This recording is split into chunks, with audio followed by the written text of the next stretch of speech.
Hi folks, thank you for stopping by. If you found this video useful, please drop a like and consider subscribing. Also, I would love to know where you all are watching from. Now, let's jump into today's stories.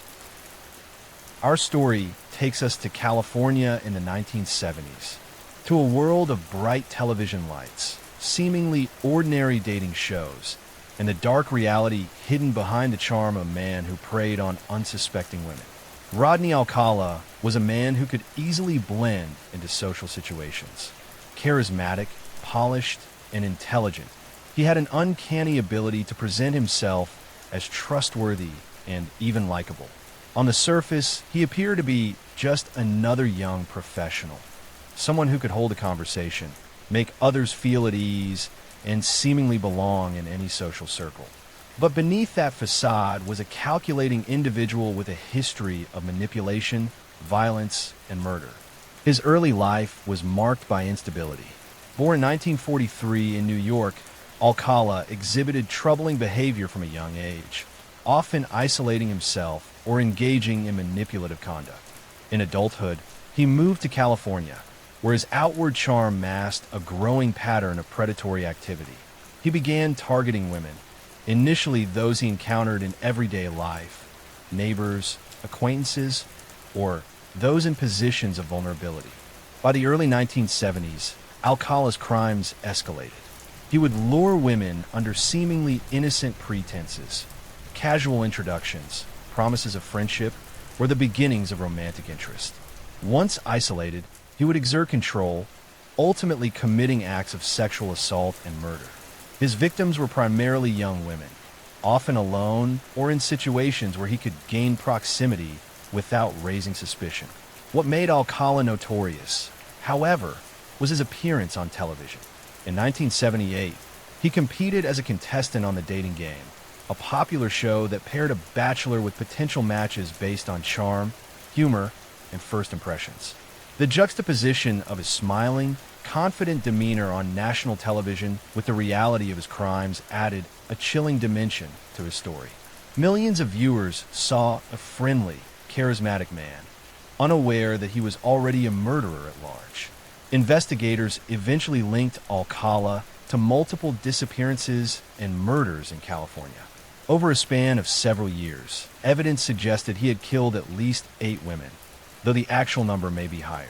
Law enforcement pieced together timelines, locations, and connections, often relying on witness testimony, physical evidence, and the work of detectives dedicated to tracking patterns of violence. Alcala's method was methodical and manipulative. He would carefully observe potential victims, sometimes following them or initiating contact in ways that seemed casual and innocent. He understood how to create trust, how to present himself as safe, and how to exploit the vulnerabilities of those he targeted. Once he had isolated a victim, he would commit his crimes and often dispose of evidence in ways that delayed detection. One of the most notable aspects of the case was the role of photography. Alcala took thousands of photographs of women, many of them young and sometimes unaware of being photographed. These images, discovered later by investigators, became critical in establishing his pattern of predatory behavior and identifying additional victims. The photographs were not merely mementos. They were evidence of obsession, control, and planning, documenting his movements and choices in a way that revealed the depth of his criminal activity. Law enforcement faced challenges in connecting Alcala to his crimes. He moved frequently, changed residences, and sometimes committed offenses in different jurisdictions. This mobility made it difficult to consolidate cases and identify him as a single perpetrator. Yet persistent detectives, forensic analysts, and investigators eventually began to link the pattern, noting similarities in victim profiles, methods of approach, and crime scene characteristics. The psychological profile of Alcala was complex. He demonstrated traits associated with psychopathy: superficial charm, manipulation, lack of remorse, and the ability to compartmentalize his public and private personas. He was methodical in planning his actions, patient in waiting for opportunity, and cunning in avoiding immediate detection. His participation in the dating game is often cited as an example of his ability to mask his true intentions behind a socially acceptable facade. Arrests eventually brought him to justice, but the case unfolded over decades. Alcala faced multiple trials, with DNA evidence eventually confirming his involvement in specific murders. His conviction demonstrated both the evolution of forensic science and the persistence of law enforcement in piecing together a complex puzzle of predation, movement, and manipulation. He received multiple life sentences, ensuring he would never again be free to harm another individual. Beyond the legal proceedings, the story of Rodney Alcala serves as a cautionary tale. It illustrates the unsettling reality that predatory individuals can exist in plain sight, blending into society while concealing violent tendencies. It highlights the importance of vigilance, the role of forensic innovation, and the painstaking work required to protect potential victims and bring offenders to justice. Alcala's crimes left a lasting impact on families, communities, and investigators. Survivors and relatives of victims face trauma, grief, and the challenge of understanding how someone so seemingly normal could commit acts of such extreme violence. Communities had to grapple with the dual reality of ordinary life and extraordinary danger, learning to recognize warning signs, advocate for vulnerable populations, and support investigative efforts. Even today, the legacy of the case is studied in criminology and law enforcement training. Alcala's combination of charm, intelligence, and predation provides insight into behavioral patterns, risk factors, and methods of concealment. His participation in a national television show serves as a stark reminder that appearances can be deceiving, and that careful attention to behavior, context, and evidence is critical in preventing future harm. The story of Rodney Alcala, the dating game killer, remains both chilling and instructive. It is a reminder that darkness can hide behind charm, that ordinary spaces, television sets, social gatherings, or casual encounters can conceal danger, and that persistent, patient work by investigators is essential to uncover the truth. California's streets, parks, and neighborhoods carry the memory of these events quietly, a backdrop to ordinary life forever shadowed by the past. The victims are remembered, their stories told, and the lessons learned continue to inform how communities, families, and law enforcement approach safety, trust, and vigilance. Our next story takes us to West Memphis, Arkansas, to a small, quiet town where 3 8-year-old boys vanished one May evening, leaving a community gripped by fear and uncertainty, and eventually leading to one of the most controversial cases in modern American criminal history. On the evening of May 5th, 1993, 3 young boys, Stevie Branch, Michael Moore, and Christopher Byers, decided to ride their bicycles through the neighborhood and spend some time together. It was a routine outing, the kind of freedom many children experienced in small towns across America. The boys were known to their friends and neighbors as ordinary, happy children, enjoying the warmth of early summer. They never returned home that night. Search efforts began almost immediately. Parents, friends, and local authorities combed through the woods, fields, and riverbanks surrounding West Memphis. The community mobilized with flashlights, search dogs, and every available volunteer. Initially, hope remained that the boys had wandered off, become lost, or found temporary shelter elsewhere. Yet as hours turned into days, the concern grew, intense and unrelenting. On May 6th, their bodies were discovered in a wooded area along a creek. They had been bound, tortured, and strangled. The scene was horrifying, and the impact on the community was immediate and profound. West Memphis, a town that had been peaceful and tight-knit, was suddenly faced with incomprehensible violence. Parents became protective to the point of fear. Children were kept indoors, and conversations in the town revolved around the unimaginable, the loss of innocence and the presence of a killer within their midst. The investigation was extensive, but quickly became mired in controversy. Police focused on 3 teenagers, Damian Eccles, Jason Baldwin, and Jesse Miskelly, largely because of their nonconformist appearances, interest in occult symbolism, and perceived estrangement from the community's norms. The trio became known in media coverage as outsiders, their differences magnified in a town struggling to comprehend the brutal crime. Evidence presented during the initial trial included a coerced confession from Miss Kelly, who had a history of learning difficulties, and circumstantial connections between the teenagers and the crime. No physical evidence directly tied them to the murders, but public fear, community pressure, and sensationalized media reporting influenced the investigation and prosecution. The perception of guilt overshadowed the search for an alternative explanation, and a narrative quickly formed that these three teenagers had committed a ritualistic murder. Trials in 1994 resulted in convictions. Eccles received the death penalty, while Baldwin and Miskelly were sentenced to life in prison. Families of the victims were divided, some believing justice had been served, others questioning the integrity of the case. Outside observers, journalists, and legal advocates began to scrutinize the evidence, the methods of the investigation, and the motivations behind the community's assumptions. Over the following years, doubts about the convictions intensified.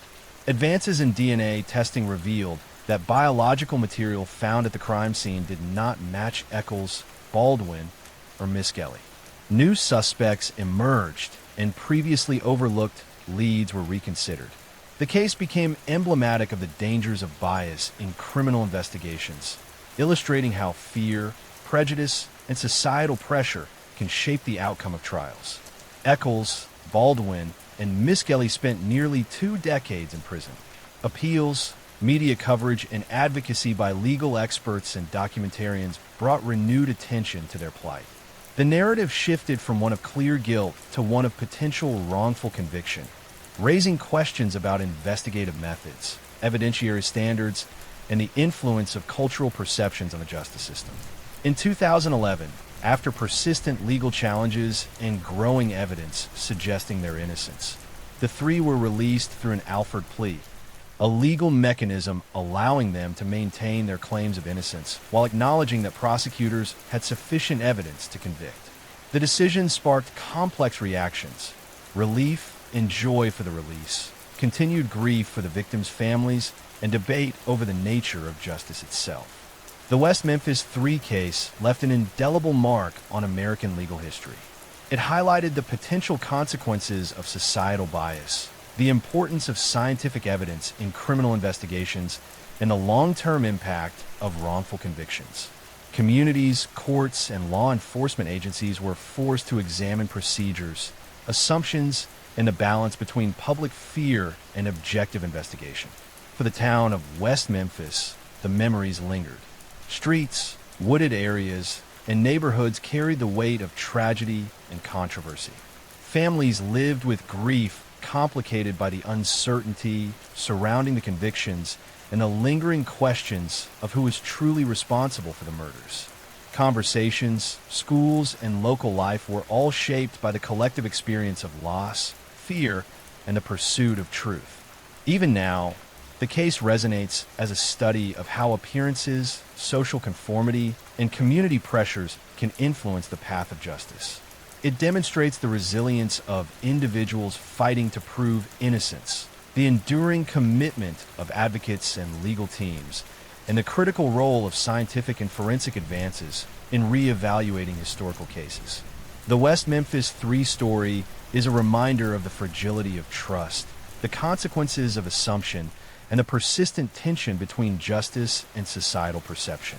Streets and woods may seem ordinary, calm, and peaceful, yet beneath the surface lie memories, shadows, and lessons about fairness, evidence, and the human cost of errors and judgment. For families, investigators, and the broader public, the case remains both a warning and a source of reflection, a quiet story of grief, perseverance, and a long, difficult journey toward truth in a small town forever changed. Our next story takes us to Chicago, Illinois, to a city bustling with life and commerce, where a seemingly ordinary product became the center of a chilling mystery, leaving a community shaken and altering the way the nation approached consumer safety. It began in the fall of 1982. People were going about their daily lives, stopping at pharmacies, grocery stores, and convenience markets, unaware that a shadow was moving quietly through the supply chain of a familiar over-the-counter medication. Extra-strength Tylenol capsules, widely trusted and routinely purchased by families across Chicago, have been tampered with, setting in motion a sequence of events that would terrify the city and capture national attention. The first deaths were sudden and inexplicable. Ordinary individuals, reaching for a familiar pain reliever, were instead met with lethal cyanide-laced capsules. 7 people died in the Chicago area within a matter of days, all from acute cyanide poisoning. Victims ranged in age and background, connected only by their purchase of the same brand of Tylenol. The randomness of the poisonings created panic. People could not predict who might be targeted, and the realization that everyday products could be weaponized sent a ripple of fear through households, pharmacies, and city streets. Law enforcement responded quickly. Initial investigations focused on the product itself, examining batches of capsules, purchase records, and distribution channels. Authorities traced the origin of each package, noting store locations, shipment numbers, and manufacturing details. The public was warned not to consume Tylenol, and pharmacy shelves emptied almost immediately. The sense of normalcy that people had taken for granted was shattered, replaced with vigilance and fear. The media played a crucial role in both informing and alarming the public. News reports described the deaths in detail, sometimes including photographs of capsules and packaging, highlighting the potential danger in a way that made ordinary households reconsider a routine activity. Families checked their cabinets repeatedly, questioning whether their children or elderly relatives might be at risk. Schools, workplaces, and homes all became spaces of heightened awareness. Investigators faced an unusual challenge. The perpetrator had tampered with commercially available products after they had left the manufacturing facility. This meant that no single location, individual, or shipment could be immediately pinpointed as the source. Law enforcement had to reconstruct the path of capsules from manufacturer to store shelf to consumer, a painstaking process that required coordination with corporate offices, distributors, and local police precincts. The randomness of the attacks created an atmosphere of uncertainty. Unlike serial crimes that occur in specific neighborhoods or involve a pattern of victim selection, these poisonings were indiscriminate. Anyone could have been affected simply by purchasing Tylenol from a particular store at a particular time. The fear was pervasive. People examined every container, shook bottles, and debated the wisdom of trusting products that had once been routine and harmless. In response, the Tylenol Corporation took immediate and unprecedented action. Millions of bottles were recalled nationwide, an effort both to protect the public and to restore confidence in the brand. This recall represented one of the largest consumer safety operations in history at the time, demonstrating a willingness to act decisively in the face of uncertainty. The company also introduced tamper-evident packaging, a precaution that would eventually become standard across the industry. Law enforcement expanded their investigation to consider motives, opportunity, and access. Suspects were questioned, backgrounds examined, and potential connections explored. Yet the perpetrator remained elusive. Cyanide could be obtained legally for certain industrial purposes, meaning that investigators had to trace both legitimate purchases and suspicious activity. Store employees, distributors, and even packaging personnel were interviewed, but no definitive lead emerged. The psychological impact on Chicago residents was profound. Everyday routines, taking medicine for a headache, giving a child a pain reliever, visiting a local pharmacy, were suddenly fraught with risk. Fear became a quiet companion, influencing behavior in subtle ways. Checking bottles twice, questioning strangers, and being hesitant to trust products that had once been assumed safe. The city's collective consciousness was altered, a reminder that ordinary life could be disrupted by an invisible, calculated threat. Despite extensive investigation, the case officially remains unsolved. While there were suspects, no one was ever convicted of tampering with the Tylenol capsules. The deaths of those 7 individuals stand as a somber testament to the unpredictability of random acts of violence and the vulnerability inherent in everyday life. The Chicago Tylenol murders left a lasting legacy beyond the immediate tragedy. Tamper-evident packaging became an industry standard, prompting companies to consider consumer safety more proactively. Public awareness of product safety increased dramatically. Schools, families, and workplaces incorporated precautions that would have been unimaginable prior to 1982. The case transformed the relationship between consumers, manufacturers, and regulators, creating a cultural shift in the understanding of risk and vigilance. Even decades later, the story resonates. Residents of Chicago recall the fear that gripped the city, the uncertainty of every purchase, and the sudden awareness that something as ordinary as a medicine bottle could harbor lethal intent. The streets, pharmacies, and homes carry the memory of those events quietly, a reminder that vigilance, rapid response, and innovation in safety measures can emerge from tragedy. The Chicago Tylenol murders are not just a case of criminal investigation. They are a story of societal response, adaptation, and resilience. They demonstrate how a community, faced with randomness and uncertainty, can act decisively to protect its citizens while grappling with grief and fear. The capsule itself, once innocuous, now symbolizes both vulnerability and the capacity for preventive action. It serves as a reminder that ordinary life can be disrupted in unexpected ways, and that human attention, care, and innovation are necessary to mitigate invisible threats.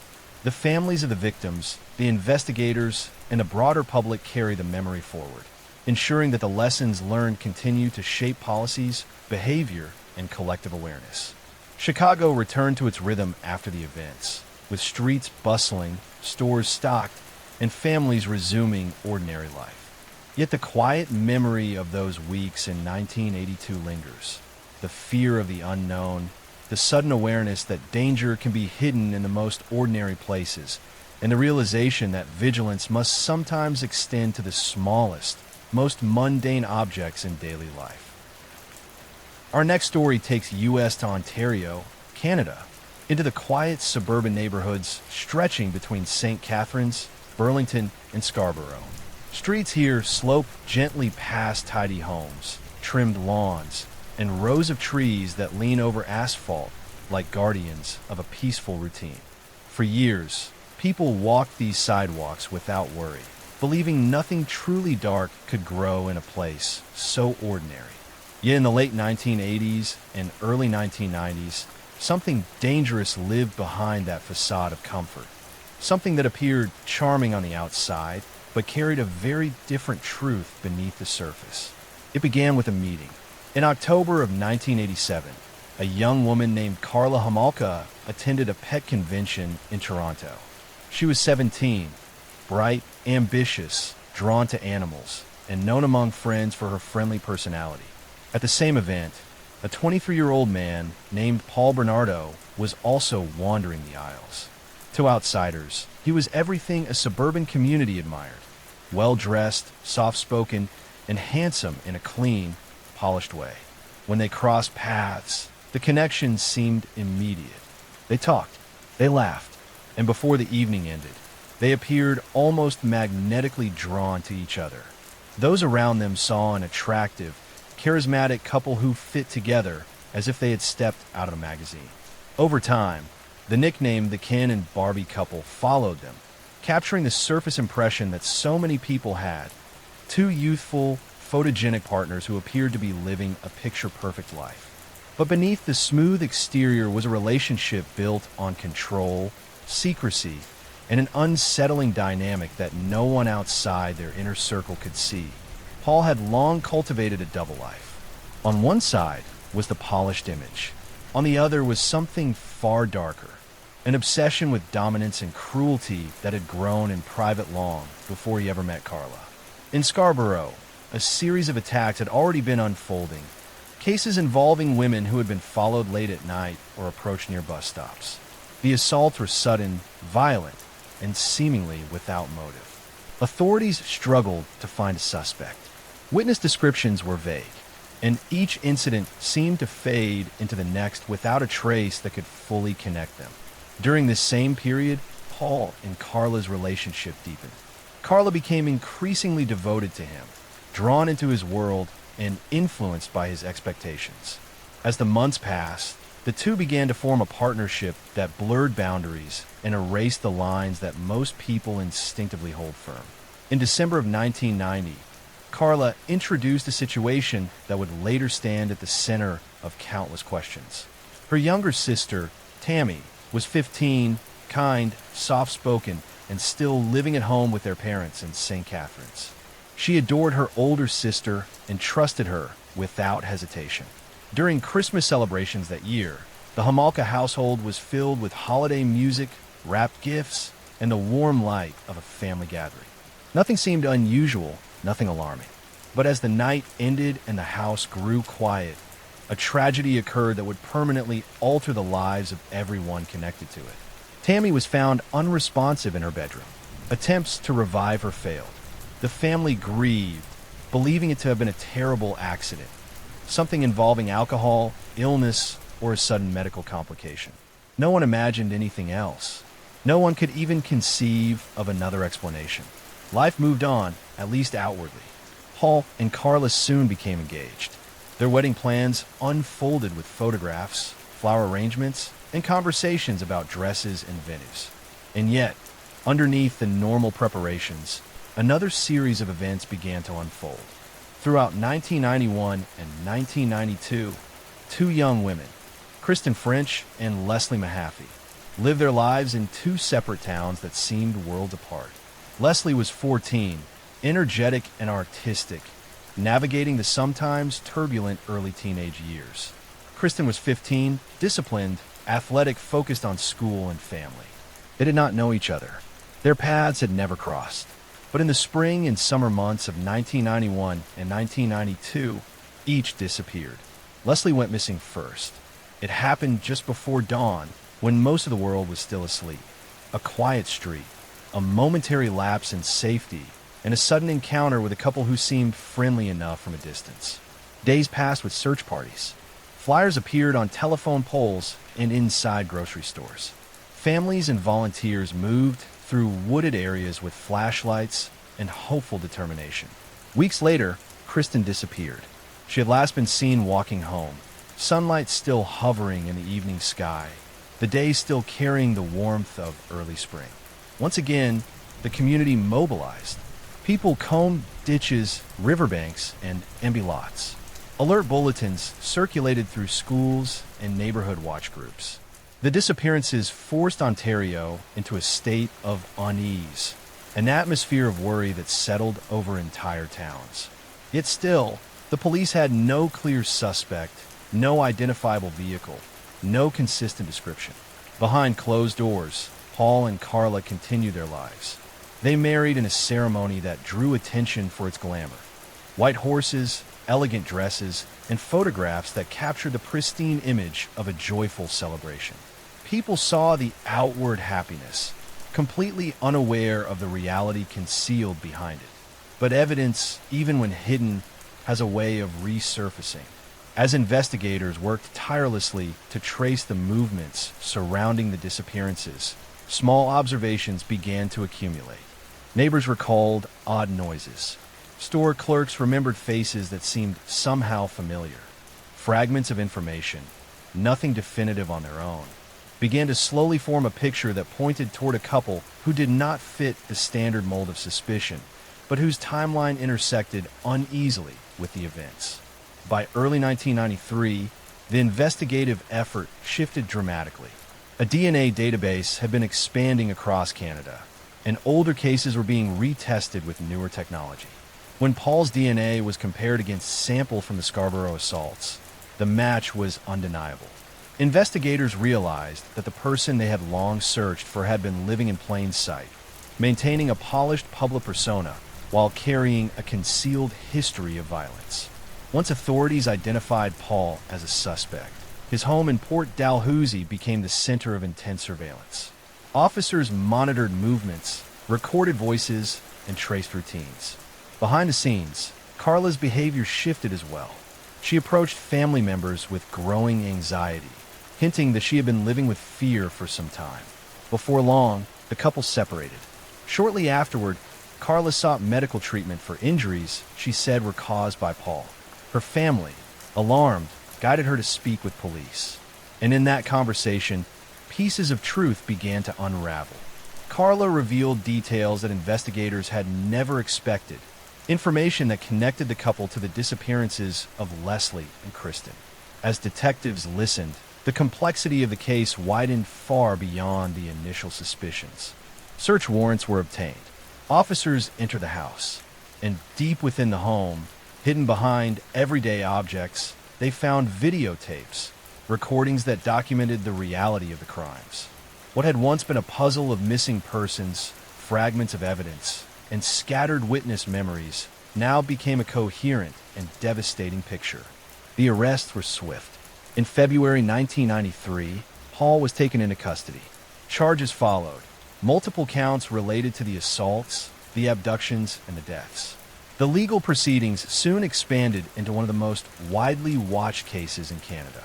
In the courtroom, the contrast between the couple's outward appearance and the details revealed by investigators left the public stunned.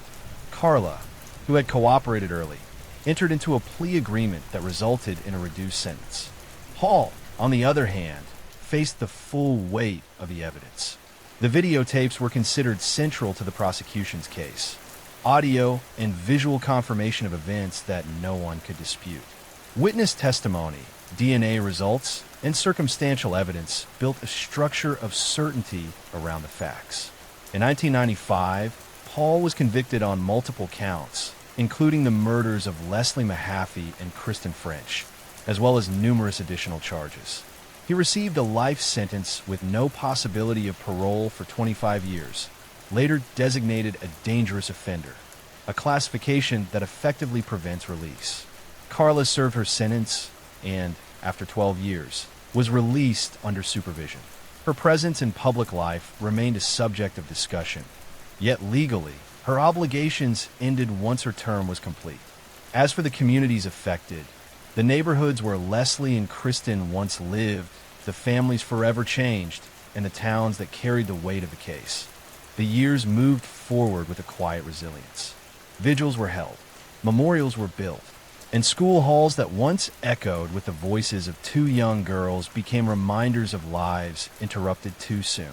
Today, the streets of Ontario look much the same as they did decades ago. Still quiet, still lined with trees, still carrying the gentle rhythm of suburban life. But behind that tranquility lives a story that began with charm and appearance, and ended with truth and accountability. And so the illusion faded, replaced by the certainty that even the most perfect exterior can conceal shadows no one expects. Our next story takes us to Wichita, Kansas, a quiet Midwestern city where the wind moves gently across open fields, where neighborhoods sit in patient rows of homes, and where, for many years, families felt a deep sense of comfort in their routines. The kind of place where people nodded to each other as they passed on morning walks, where porch lights glowed softly at dusk, and where change happened slowly, almost unnoticeably. But beginning in the 1970s, something entered that calm landscape, something that disturbed its rhythm in ways the city struggled to understand. It started with an address on North Edgemore Street. The Otero family lived in a modest home at the end of a quiet block. On most mornings, the sound of children preparing for school drifted through the house, mixing with the warm scent of breakfast and the soft hum of daily chores. January 15th, 1974 began no differently. The winter air was cold, the neighborhood was still, and the sky carried the muted gray of a Kansas morning. But inside the Otero home, the day took a different turn. When authorities later entered the house, they found a scene they were not prepared for, one that marked the beginning of a long chapter of fear. The family had been attacked in their own home, a place where safety should have been absolute. The violence was deliberate, calculated, and carried out with a disturbing level of control. There was no hurried escape, no sign of panic on the part of the intruder. Everything pointed to someone who knew exactly what he intended to do. Wichita was stunned. The crime felt too sudden, too brutal, too unfamiliar for a city unaccustomed to such events. In the early stages, investigators searched for any explanation, personal connections, motives, relationships, but no one could piece together why the family had been targeted. For months, the case lingered without direction. Leads surfaced and dissolved. Tips arrived and faded. But the city still believed the crime was an isolated act. Something terrible, yes, but perhaps something that would never happen again. Then, nearly a year later, a letter arrived. It was left inside a public library book, addressed to authorities. The writer claimed responsibility for the Otero murders and described the crime with alarming precision. Details only the perpetrator could have known. He introduced himself indirectly, using a phrase that would eventually become infamously linked to his name: bind, torture, kill. From those words, detectives extracted a shorthand identity, BTK. With that letter, Wichita changed. People began locking doors more carefully, double-checking windows before going to sleep, and keeping porch lights glowing well into the night. Neighborhood watch groups formed. Conversations in grocery stores and school parking lots circled around fear and confusion. No one knew who BTK was, but everyone understood that he watched, he planned, and he moved with patience. For the next several years, Wichita felt the presence of someone who did not simply commit crimes, but communicated about them. Someone who wanted attention, who wanted recognition, who wanted control even long after he left the scene behind. In 1977, the pattern continued. Detectives responded to another home, another victim, another carefully controlled crime. The circumstances resembled the earlier event. No clear motive, no signs of theft, no personal history connecting the victim to the unknown intruder. The neighborhood was quiet, the house was tidy, and nothing suggested why it had been chosen. Time passed, but not enough to dull the anxiety. A single mother living near the center of the city was found months later, attacked inside her home in a manner that echoed the earlier crimes. Again, there were no fingerprints that could lead investigators forward, no witnesses who had seen anyone suspicious, no sounds heard by surrounding homes. In the late 1970s and early 1980s, Wichita entered a kind of uneasy balance. The crimes became spaced farther apart. Years went by without a new incident. Children who had once been kept indoors during the height of fear gradually returned to normal routines. People began to hope, quietly, cautiously, that BTK had vanished, moved away, or simply stopped. But he was still there. In 1985, a woman living in a small home on the outskirts of the city was found by family members who had grown concerned when she missed an appointment. The method and the pattern were unmistakable. The faint hope that BTK had disappeared ended abruptly, and then came something the city did not expect. In 1991, another case, one that carried the same signs, the same unsettling level of control, surfaced again. Yet even with this new lead, investigators had nothing concrete to hold on to. DNA technology was evolving, but many samples were incomplete. Databases were still limited. Every promising clue seemed to dissolve just as quickly as it appeared. People wondered, was he a neighbor? A coworker? Someone walking past them in the grocery store without a hint of concern? The uncertainty settled over Wichita like a low fog, visible, heavy, and slow to lift. Yet after 1991, the crime stopped. For more than a decade, the city remained quiet. No letters, no attacks, no hints. It felt as though the name BTK had begun to slip into the past, discussed less frequently, fading slowly into memory. And then, in 2004, after nearly 25 years of silence, a message arrived. A local news station received an envelope containing photocopies of photographs, along with a letter referencing a case from the 1980s. The writer claimed responsibility. He referred to himself again using the name he had created decades earlier. He wanted the world to know he hadn't forgotten, and he didn't want to be forgotten either. The reappearance triggered a massive investigative effort. Wichita's police department formed a dedicated task force. Old evidence was re-examined. Files from the 1970s were reopened. New interviews were conducted, and the public, once settled into a sense of closure, suddenly found itself pulled back into the unease of earlier decades. BTK continued sending communications. Packages were left in remote areas. Envelopes arrived in the mail. One box was discovered sitting beneath a tree at a local park. Another was found tucked behind a utility pole. Every item contained messages, puzzles, references, even objects belonging to past victims. He seemed confident. He seemed certain he remained hidden. One day, he asked police a question. If he sent information on a computer disk, would it be safe for him? Could it be traced? He wanted reassurance. He wanted to maintain control. Authorities replied publicly, telling him it would be fine. Weeks later, a purple 1.44 megabyte floppy disk arrived in the mail. Detectives examined it closely. Hidden within the metadata was a clue, a trace of information left behind despite his precautions. The disk had last been used at a church computer. The username embedded in the file belonged to someone named Dennis. The church it came from was Lutheran. Investigators searched membership records. They found the name, Dennis Rader. He lived quietly in a suburban home in Park City, just outside Wichita. He was a compliance officer, someone known for enforcing local ordinances with strict attention to detail. He was also a church leader, a husband, a father, a neighbor whose appearance blended perfectly into the quiet routine of Midwestern life. Surveillance began. DNA was collected discreetly from a source connected to a family member. The forensic comparison left no doubt.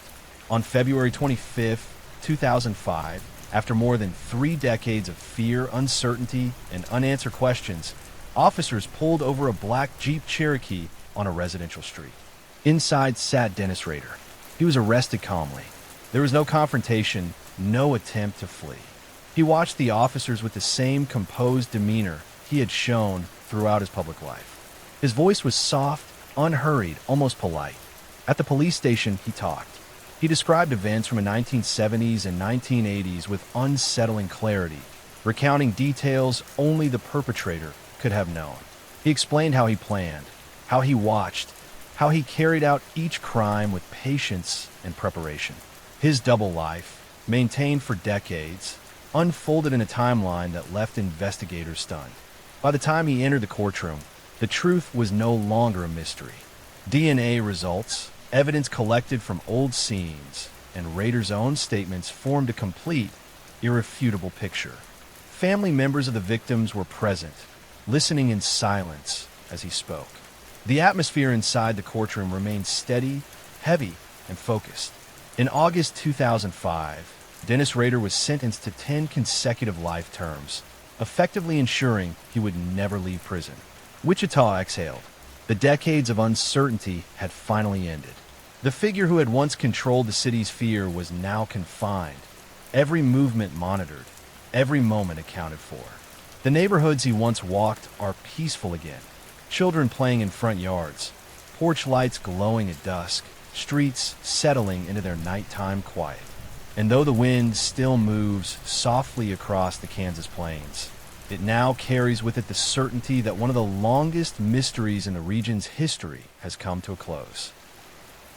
Our next story takes us to Asheville, North Carolina, into a quiet mountain town where the night of January 2nd, 2000, slipped into something darker than anyone expected.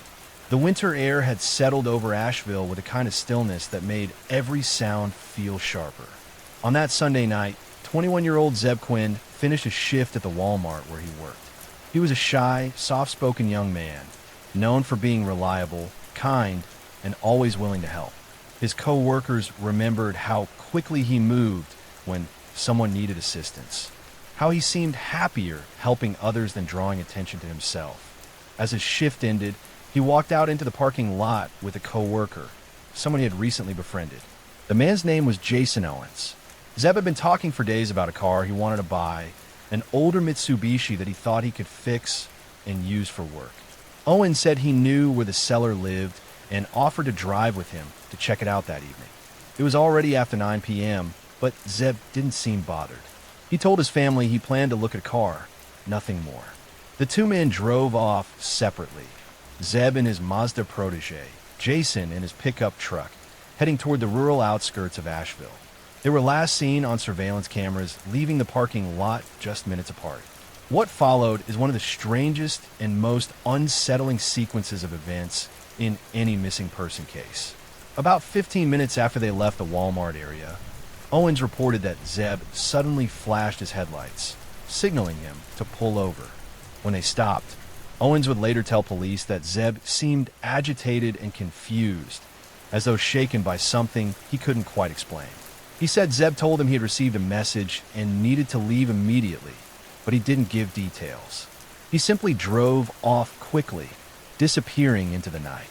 Owens said he went home afterward, but investigators would later find that his story shifted over time, filled with inconsistencies and pieces that didn't align with the physical evidence that surfaced later. Zeb's family expected him home that night, but as midnight passed and morning came, there was still no sign of him. At first, they believed he might have stayed out late, possibly visiting friends or attempting to sort out whatever had caused him to rush off. But as the hours stretched into the next day, concern began to grow. Zeb was dependable. He didn't disappear. He didn't ignore people. His mother, Denise, knew something felt wrong, something she couldn't put into words. 2 days later, on January 4th, Zeb's supervisor received a phone call from someone claiming to be him. The voice said Zeb was sick and would not be coming into work, but the supervisor immediately recognized that something was off. The voice didn't sound like Zeb at all. It sounded older, more strained. When the police traced the call, it came from the workplace of Jason Owens. When confronted, Owens said he had made the call on Zeb's behalf as a favor, claiming Zeb asked him to do it. The explanation was thin, and the timing made it even more troubling. Owens had never mentioned this earlier. The call fueled the growing suspicion that something deeper was happening, something hidden behind the quiet routine of that winter night.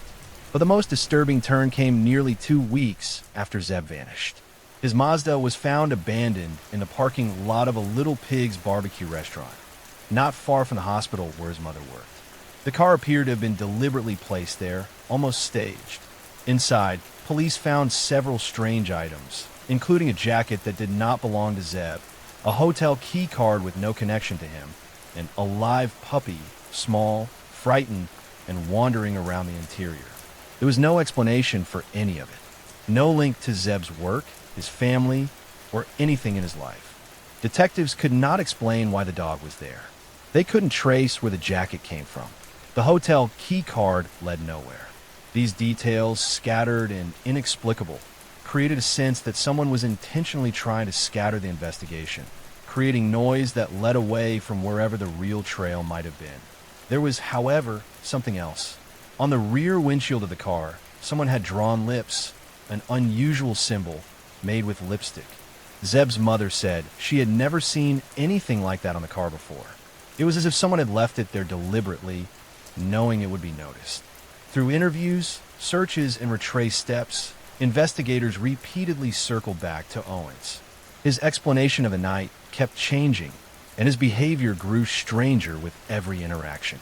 At one point, he told police he had been in a car accident shortly after Zeb drove off. But he couldn't explain why the injuries he showed appeared more consistent with an altercation than a crash.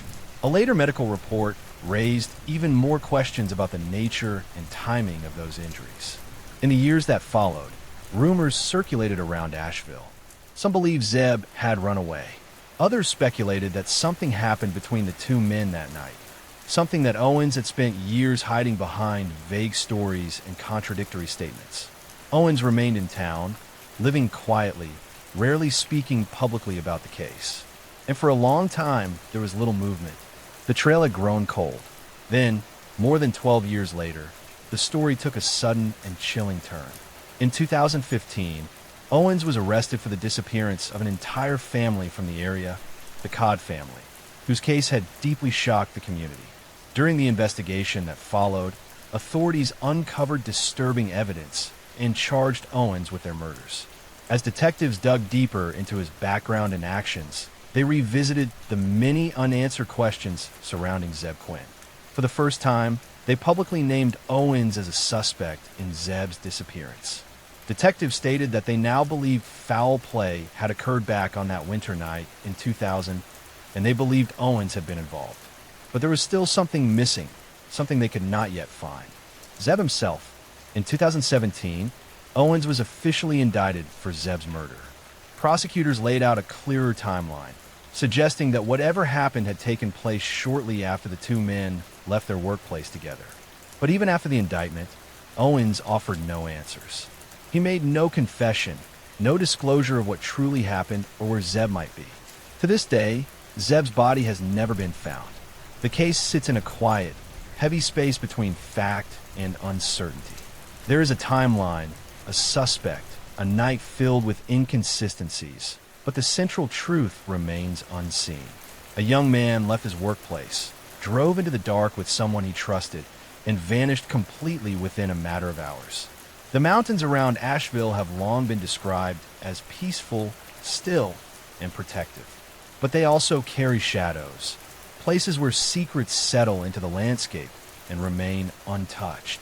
And somewhere within that quiet, the final moments of Zeb Quinn's life still rest out of reach, waiting for the day they might be uncovered.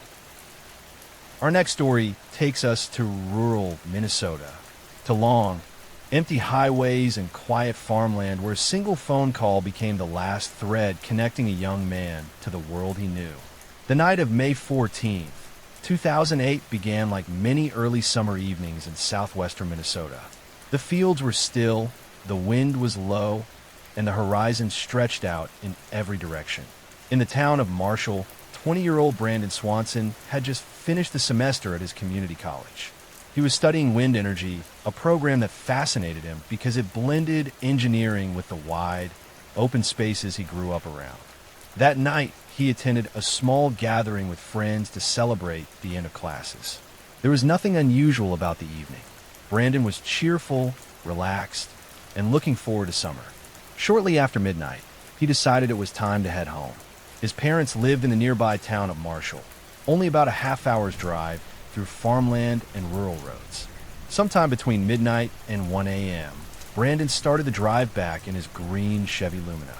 The sky was moonless, the kind of pitch-black Midwestern night where the stars feel close and the fields become an indistinct blur beyond the headlights. Around 1:15 a.m., Brandon's car veered slightly and slipped off the gravel into a ditch. The road he was on wasn't marked clearly.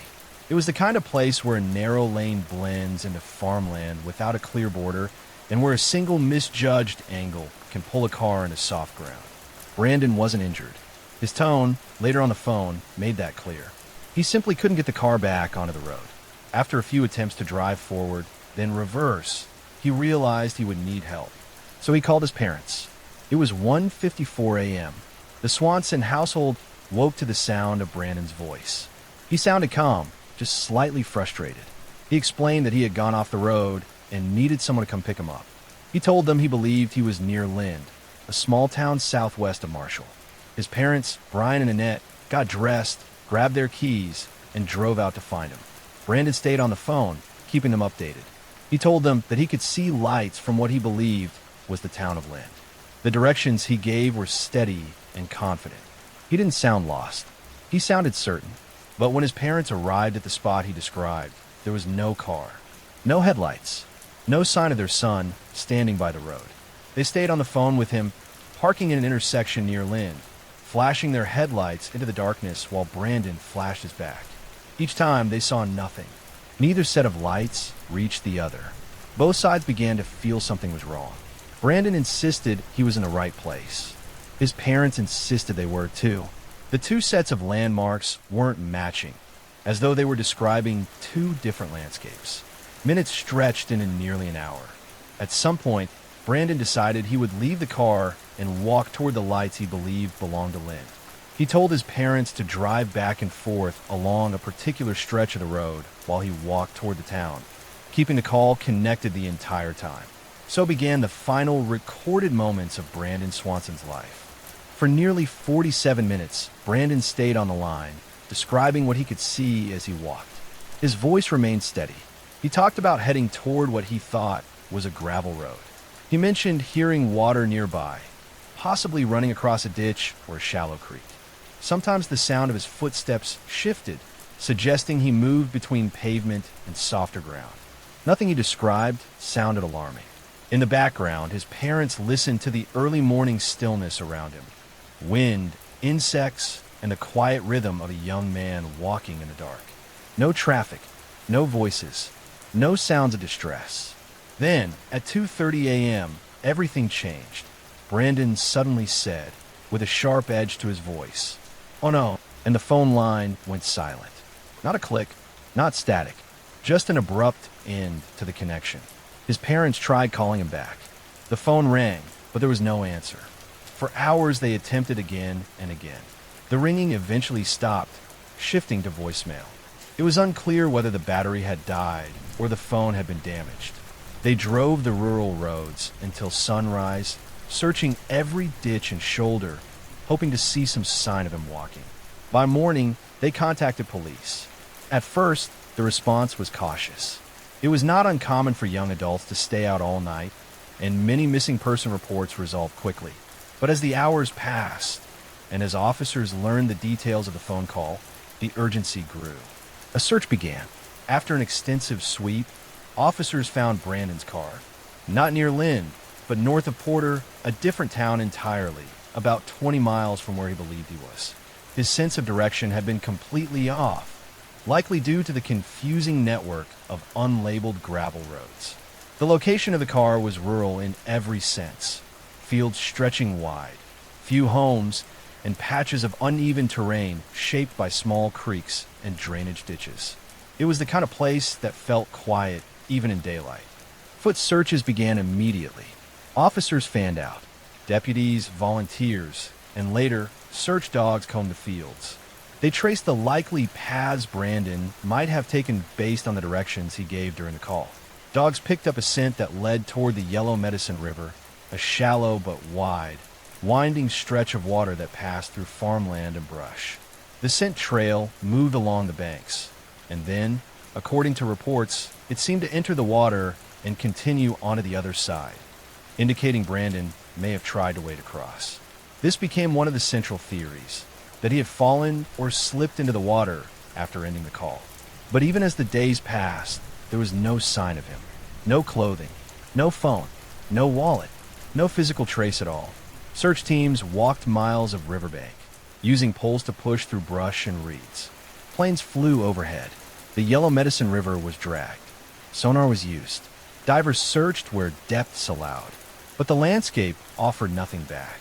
It was as if Brandon had simply stepped off the road and disappeared into the landscape. For weeks, then months, the search widened. Seasonal floods came and went. Snow covered the fields. Spring returned. And through it all, the Swanson family remained steady in their search, working with law enforcement and volunteers each time a new idea or new piece of information surfaced. But no remains were ever recovered. What made the disappearance so chilling was the clarity of the last moments. A calm walk, a steady voice, a single startled exclamation, and the silence that followed. The abruptness gave the case a haunting quality, because whatever happened seemed to unfold in only a second or two, leaving no time for explanation. Even years later, investigators continued to search the area periodically, especially during droughts when water levels dropped. They expanded the radius beyond the immediate river, but the fields and waterways of southwestern Minnesota remained silent. In 2010, partly because of the Swanson family's advocacy, Minnesota passed Brandon's law, requiring law enforcement to begin immediate searches for missing adults when the situation appears dangerous or unusual. It was a direct response to how the initial hours of Brandon's disappearance were handled, ensuring that future cases with similar circumstances will be treated with urgency from the start. But the law, the searches, and the years of effort have not revealed what became of Brandon Swanson. He remains missing. One moment, he was walking through a landscape he believed he understood. The next, he was gone into the darkness of a May night, leaving behind only a voice on the phone, the sound of footsteps, and a final startled breath that still echoes quietly through the case. Our next story takes us to Springfield, Missouri, into a quiet suburban home where 3 women vanished without a sound. leaving behind a house that felt almost frozen at the moment they disappeared.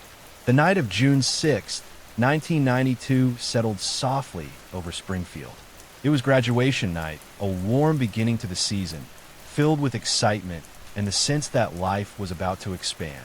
18-year-olds Suzanne, Susie Streeter, and Stacy McCall had just finished celebrating with friends. They had moved from house to house, laughing, taking pictures, talking about plans for summer.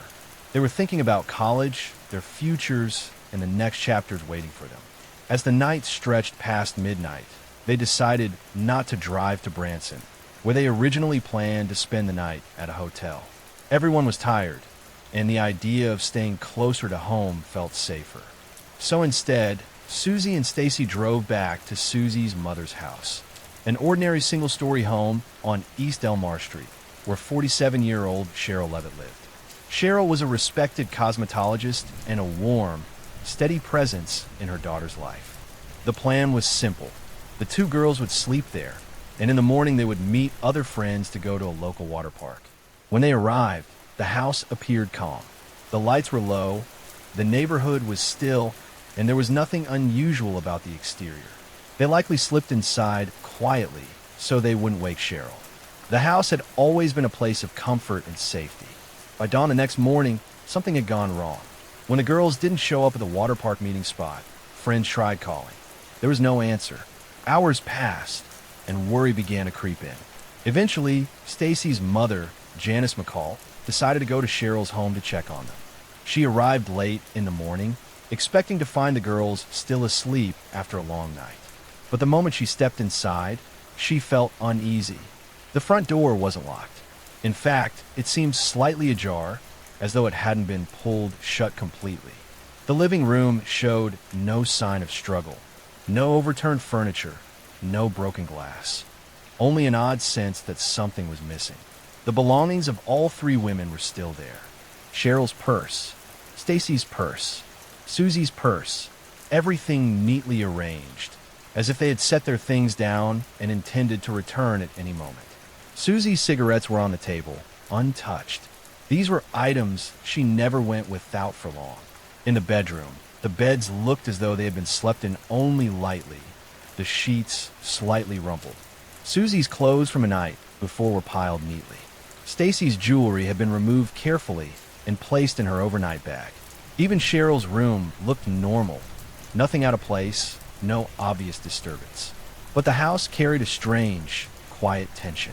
It felt paused, as though life inside had been interrupted mid-breath. Janice looked for clues, anything to explain the silence. Then she noticed something outside, a broken globe from the outdoor porch light, shattered on the front steps. The damage looked deliberate, as though someone had hit or pulled it with force. It was one of the only signs that something abnormal might have happened. As family and friends arrived and stepped inside, far too many, in hindsight, the scene became increasingly difficult for police to interpret. Footprints were disturbed, surfaces were touched, and whatever evidence might have existed slowly became diluted by well-meaning people searching through the home. Hours passed with no sign of the three women. Police were eventually called, and the house became the center of the investigation. Officers arrived expecting perhaps a misunderstanding, but as they surveyed the rooms, they realized this was something else entirely.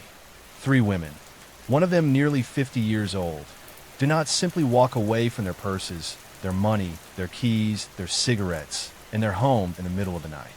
And they certainly did not leave behind their dog. Cheryl's small terrier, Cinnamon, was found inside the house, nervous but unharmed. Investigators began piecing together the last known movements of the women. They reconstructed the girls' graduation night from hours of interviews with friends, shopkeepers, and anyone who saw them. Everything seemed normal until they arrived at Cheryl's home. What happened inside that house remains one of the most haunting unsolved mysteries in American history. As officers dug deeper, they learned that the house showed faint signs that the women had likely gotten ready for bed. Makeup had been removed, jewelry placed aside, beds disturbed only lightly. The timeline suggested they had changed into more comfortable clothing and settled in for the night. Then something or someone entered the home. Detectives considered that the porch light cover might have been broken during a confrontation. They considered whether someone hid outside. Waiting, they looked at whether someone the women knew had come by unexpectedly. But there were no signs of violent struggle. Nothing was knocked over, no blood, no overturned furniture. Not even the dog showed signs of a fight. It was as though the women had been coaxed or forced out of the house quickly and quietly, leaving the interior undisturbed.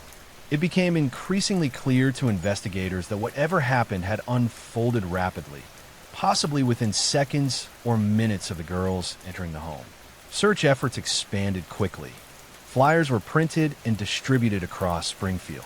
Volunteers walked fields and wooded areas, looking for clothing or disturbed ground.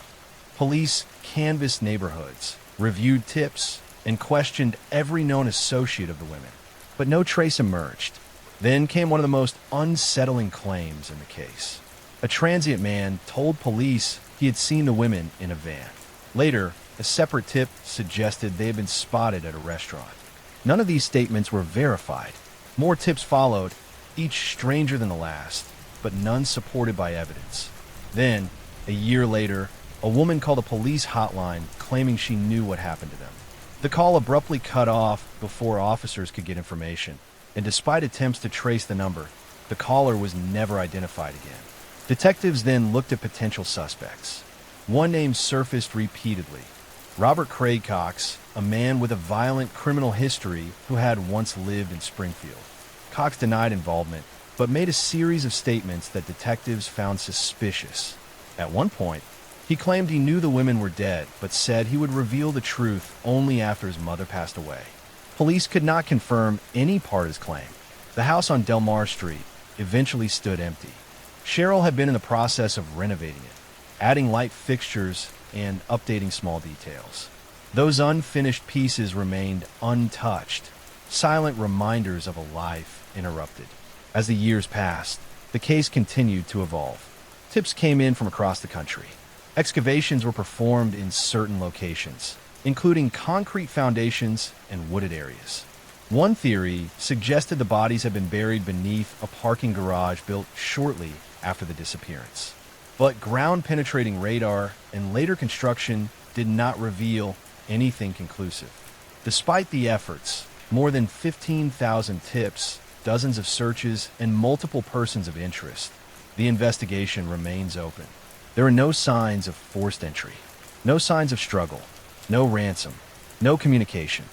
3 women vanished from a house that remained almost perfectly undisturbed. It is one of those cases where the silence inside the home feels louder than anything that could have been heard that night. The car was still there. The belongings were still there. Everything pointed to the idea that the women fully intended to sleep and wake in that house. Yet by sunrise, the home was quiet, the beds empty, and lifetimes have been stolen in a matter of minutes. As it stands today, Susie Streeter, Stacy McCall, and Cheryl Levitt remain missing. Their families continue to hope that someday something, an object, a confession, a discovery, will finally reveal what happened on Delmar Street in the early hours of June 7, 1992. But until then, the house remains a symbol of the unresolved, a place where 3 lives were last known to be safe, a place that holds a silence no one has yet been able to explain. Our next story takes us across the United States, into quiet towns, suburban streets, and isolated roads where a methodical killer moved undetected for years, leaving behind only fragments of terror and mystery. Israel Keyes grew up in the 1970s and 1980s in the small town of New York's Lake Placid region, surrounded by forests, lakes, and wide, empty roads. From an early age, he was described as polite, intelligent, and disciplined. His teachers remembered a boy who studied hard, completed tasks meticulously, and kept to himself. Friends recalled a quiet demeanor, a calm presence, someone who seemed trustworthy and ordinary. He worked in construction, traveled extensively, and in the 1990s, he began to craft a pattern of crime that would span across state lines, eventually shocking the nation. By the early 2000s, Keyes had developed a chilling method of operation. Unlike many killers, He avoided media attention and did not seek notoriety in the traditional sense. He meticulously planned his attacks, traveling long distances to avoid connections between victims, often burying caches of weapons, restraints, and money in remote locations months in advance. This allowed him to strike almost anywhere, then disappear completely, leaving law enforcement with minimal evidence. His strategy relied on patience, precision, and planning that most people could hardly imagine. Keyes would carefully select his victims, usually traveling to a remote location to assess vulnerability. Sometimes, he targeted strangers entirely at random, ensuring that his actions remained almost impossible to link. He studied the areas he traveled to, often renting vehicles under false names, never leaving trails that could easily be followed. Each movement was calculated, each step deliberate, forming a web of crime that stretched across states and years. In 2001, Keyes abducted a young woman from Anchorage, Alaska. Her disappearance baffled local authorities. She was never found. Later investigations revealed that he had traveled to the area months earlier, leaving supplies cached in remote woods, enabling him to commit the crime and vanish without a trace. His foresight and patience allowed him to operate in a way that few could anticipate, a ghost among towns and cities. Over the following years, Keyes continued to commit similar acts across the country. Victims appeared unrelated, locations scattered, and no single law enforcement agency could see the pattern until after his eventual arrest. He avoided leaving DNA evidence, rarely repeated methods in the same place, and deliberately moved in ways that prevented investigators from connecting his crimes in time. Keyes understood the procedural limits of law enforcement and exploited them with meticulous care.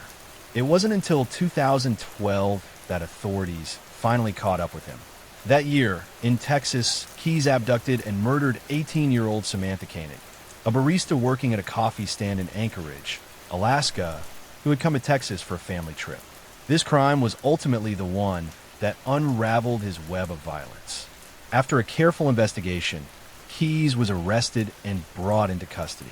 Within hours, he confessed to multiple other murders, explaining in detail how he had abducted, killed, and disposed of victims across the United States, sometimes years apart. During interrogation, Keyes described his methods in chilling calm. He spoke of his preparation, how he would carefully select a victim, travel long distances to avoid detection, and dispose of evidence far from the scene. He revealed the caches he had hidden for years, containing weapons, restraints, and tools he used in his crimes. His explanations were methodical, precise, and devoid of emotional expression, highlighting a mind that approached killing almost like a calculated task rather than an impulsive act. Keyes confessed to murders in Alaska, Washington, and multiple states in the lower 48, providing law enforcement with locations of caches and tools he had used. Yet he often withheld details about bodies, leading authorities to believe there were victims who would never be recovered. Even in confession, he maintained control, ensuring he would remain the authority over what information was revealed, when, and to whom. The trial never occurred. In December 2012, Israel Keyes took his own life in prison before facing a courtroom. His death left many questions unanswered. Authorities were able to locate some of his caches, uncovering further evidence of planning and foresight. But other details, including the identities of some victims and the full scope of his travels, remain unknown. Keyes' crimes demonstrated a combination of careful planning, patience, and adaptability that was almost surgical.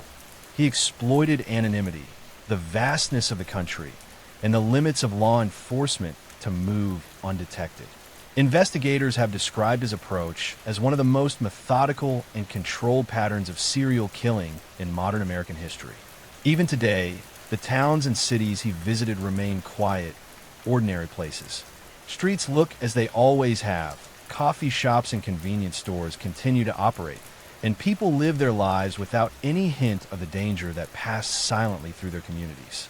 Keyes' careful manipulation of space and time allowed him to vanish into normalcy after each crime, leaving a trail that authorities could only piece together in fragments years later. The story of Israel Keyes is chilling not for sudden violence, but for the calculated, deliberate control he exercised over his actions. He understood human patterns, geographic limitations, and law enforcement methods, using them to his advantage. The cases he committed were separated by years, states, and circumstances, yet linked by a single thread: his extraordinary ability to plan, execute, and disappear without leaving traces that could be immediately followed. His life and crimes left a profound mark on law enforcement, influencing how investigators approach interstate crime, missing person cases, and the study of methodical killers who avoid detection for extended periods. The techniques he used, the caches he left, and the patience with which he operated continue to be studied in criminal psychology and investigative procedures today. Even now, the quiet towns he traveled through remain unaware of the brief, shadowed passage of a man who took lives with precision and vanished into the night, leaving only whispers of planning and fragments of terror behind. Our next story takes us to the quiet roads of northern New Hampshire, to February 9th, 2004, a cold, clear night where a student's life quietly and mysteriously vanished, leaving behind questions that remain unanswered to this day. Maura Murray was a 21-year-old nursing student at the University of Massachusetts Amherst. She was intelligent, ambitious, and deeply admired by friends and classmates. Known for her friendly demeanor, her sharp mind, and her quiet confidence, Maura appeared to have a future carefully mapped out. She was preparing for a life in healthcare, a profession she had chosen because she wanted to help others.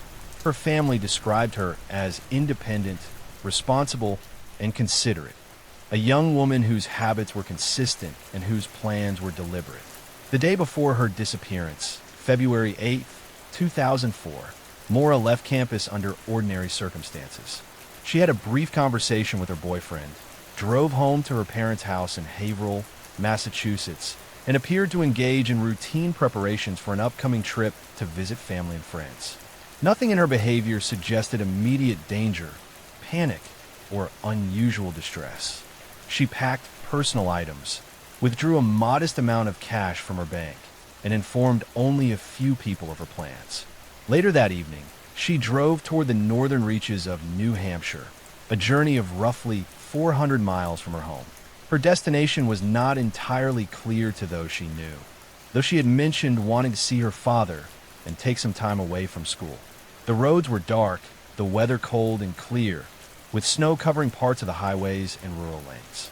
Her car, a small black Saturn, moved along the mostly empty stretches of Route 112 and Route 3 with the sound of tires crunching over snow and ice. Around 7:30 p.m., a passing motorist noticed her car near the intersection of Route 112 and Route 2 in Haverhill, New Hampshire. The vehicle appeared to have struck a snowbank on the side of the road. When police arrived shortly afterward, they found Maura's car with its rear end in a small ditch, the driver's side window cracked, and minor damage to the front of the vehicle. There were no signs of a struggle inside the car. Maura's personal belongings, including her purse, wallet, and phone, were missing. The interior was otherwise orderly, and the car keys were gone. Neighbors who had seen the vehicle reported hearing nothing unusual, no cries, no engine revving, no disturbances.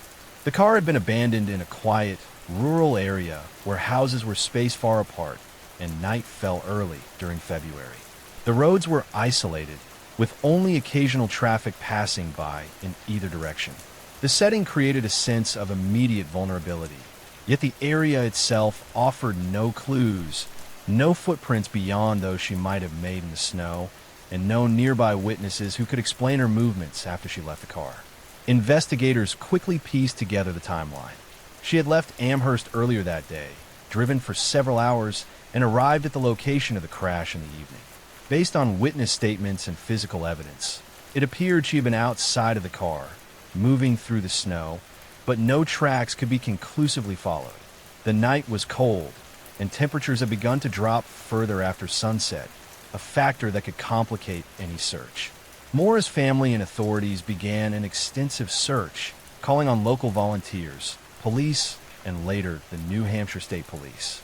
They used dogs to follow scent trails, scan the surrounding forested areas, and patrol the roads leading away from the scene. In the days that followed, the search expanded to include rivers, lakes, and the dense forest that stretches across northern New Hampshire. Aerial searches were conducted, yet no trace of Maura was found beyond the abandoned vehicle. What made the case more perplexing were the items she had taken with her. Her medical ID and some personal effects were never recovered, nor was her cell phone. Investigators found no sign of abduction in the conventional sense, no witness reporting suspicious vehicles or strangers in the vicinity. It was as though she had simply vanished into the landscape. Some reports suggested she had called her boyfriend before leaving home, mentioning a minor accident at school and stating that she would be taking a short drive to clear her mind. There is no evidence, however, that she was under duress at that moment. Her demeanor appeared calm, and her intentions seemed planned. Yet the decision to drive north late on a winter evening, alone, set in motion a sequence of events that remains mysterious. Over the years, investigators considered multiple possibilities. She may have accidentally wandered into the forest, suffered a fall, or become disoriented on the icy roads. Others speculated that she could have encountered a stranger with violent intentions. Yet the terrain, while remote, was well-traveled enough to make this less likely without leaving evidence. The area contains hiking trails, logging roads, and small lakes, but even extensive searches have not yielded any remains. The disappearance generated national attention. Amateur investigators, journalists, and true crime enthusiasts pored over the details, examining maps, weather reports, and any fragment of evidence that could indicate her path. Still, every lead seemed to evaporate, leaving only speculation and the haunting question of where a young woman with a structured, responsible life could have gone in a few hours along quiet, snowy highways. In 2009, 5 years after the disappearance, the case remained officially unsolved. Law enforcement continued to receive tips, some credible, some contradictory. Searches continued sporadically when new information emerged, including renewed interest in lakes and remote forested areas. Yet none of these efforts produced conclusive evidence. The mystery of Maura Murray is compounded by the lack of direct witnesses. Unlike cases where a struggle or crime leaves behind physical evidence, here there was a calm vehicle left at the side of a road, personal items missing, and a young woman gone into the night. Investigators have repeatedly described it as one of the most perplexing disappearances in recent New Hampshire history, a case that defies conventional understanding of accidents, foul play, and missing person behavior. The roads where Maura was last seen remain open to the public. Vehicles pass along the same stretches she drove, unaware of the moments that unfolded nearly 2 decades ago. Snow still drifts across the shoulders in winter, and the forests stretch silently, dense and shadowed, hiding nothing and everything at once. Her disappearance lingers in the collective memory of the community, a quiet, unresolved mystery that persists in the still air of the northern mountains. Maura Murray's life, plans, and ambitions were interrupted on that cold February night. There was no struggle captured on cameras, no sound beyond the wind and occasional passing headlights. Only an abandoned vehicle and the possibility that she had stepped into the quiet darkness and vanished completely. Even today, she is officially listed as missing. Family, friends, and authorities continue to hope for answers. Investigators follow every lead, analyze any tip, and examine any potential sighting. Yet the case remains unresolved. Her story is one of absence, of a life interrupted, and of a night that swallowed a young woman without leaving a clear trace behind. Our next story takes us to California, to quiet suburban streets of the 1970s and 1980s, where a man moved like a shadow through homes at night, leaving behind terror, unanswered questions, and decades of fear. The first attacks began in the Sacramento suburbs in the mid-1970s. At the time, few could understand the scope or pattern, and even fewer could imagine that a single individual would terrorize families across the state for more than a decade. He was later identified as Joseph James D'Angelo, though for years he was only known as the East Area Rapist. His crimes, calculated and precise, instilled a quiet dread across communities that were otherwise safe, ordinary, and peaceful. His method was consistent, yet subtle enough to leave residents confused and fearful. He would often enter homes at night, sometimes by breaking a window or door quietly, other times by exploiting doors left unlocked. Inside, he moved with caution, careful to leave minimal evidence. He frequently restrained his victims with ligatures found on site or brought with him, controlling them physically and psychologically. His crimes were violent, yet his approach was meticulous, and he left only fragments behind that would eventually allow investigators to trace patterns. From 1976 to 1978, the early attacks were mostly sexual assaults. Women were targeted alone in their homes, often while their families slept nearby. He selected victims methodically, avoiding detection, observing routines, and sometimes stalking the surrounding area to understand movement patterns. Law enforcement initially struggled to connect cases, as each assault occurred in different neighborhoods, often in seemingly unrelated towns. The randomness was deliberate. The assailant deliberately varied locations to avoid drawing suspicion. By the late 1970s, his crimes escalated.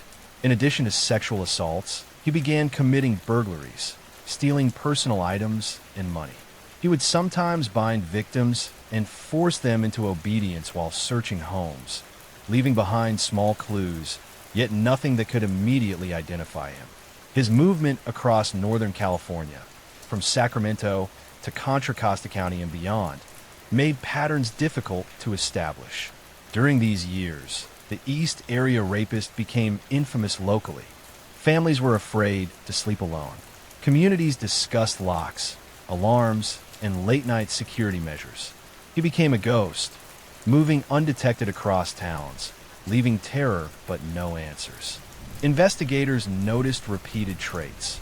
The offender targeted similar age groups, selected middle-class homes, and often struck when he believed residents would be asleep, yet he was willing to linger if opportunity presented itself. His patience was frightening. In 1979, he committed his first known murders. Two couples were killed in brutal attacks that combined both sexual violence and homicide. From that point, his crimes were categorized separately.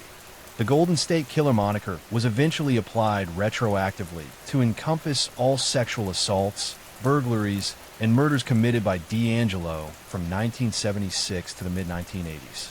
His ability to blend into communities, remain unnoticed as a law enforcement officer for many years, and strike unpredictably allowed him to evade capture for decades. Over the years, he became the subject of intense investigations. Task forces were formed.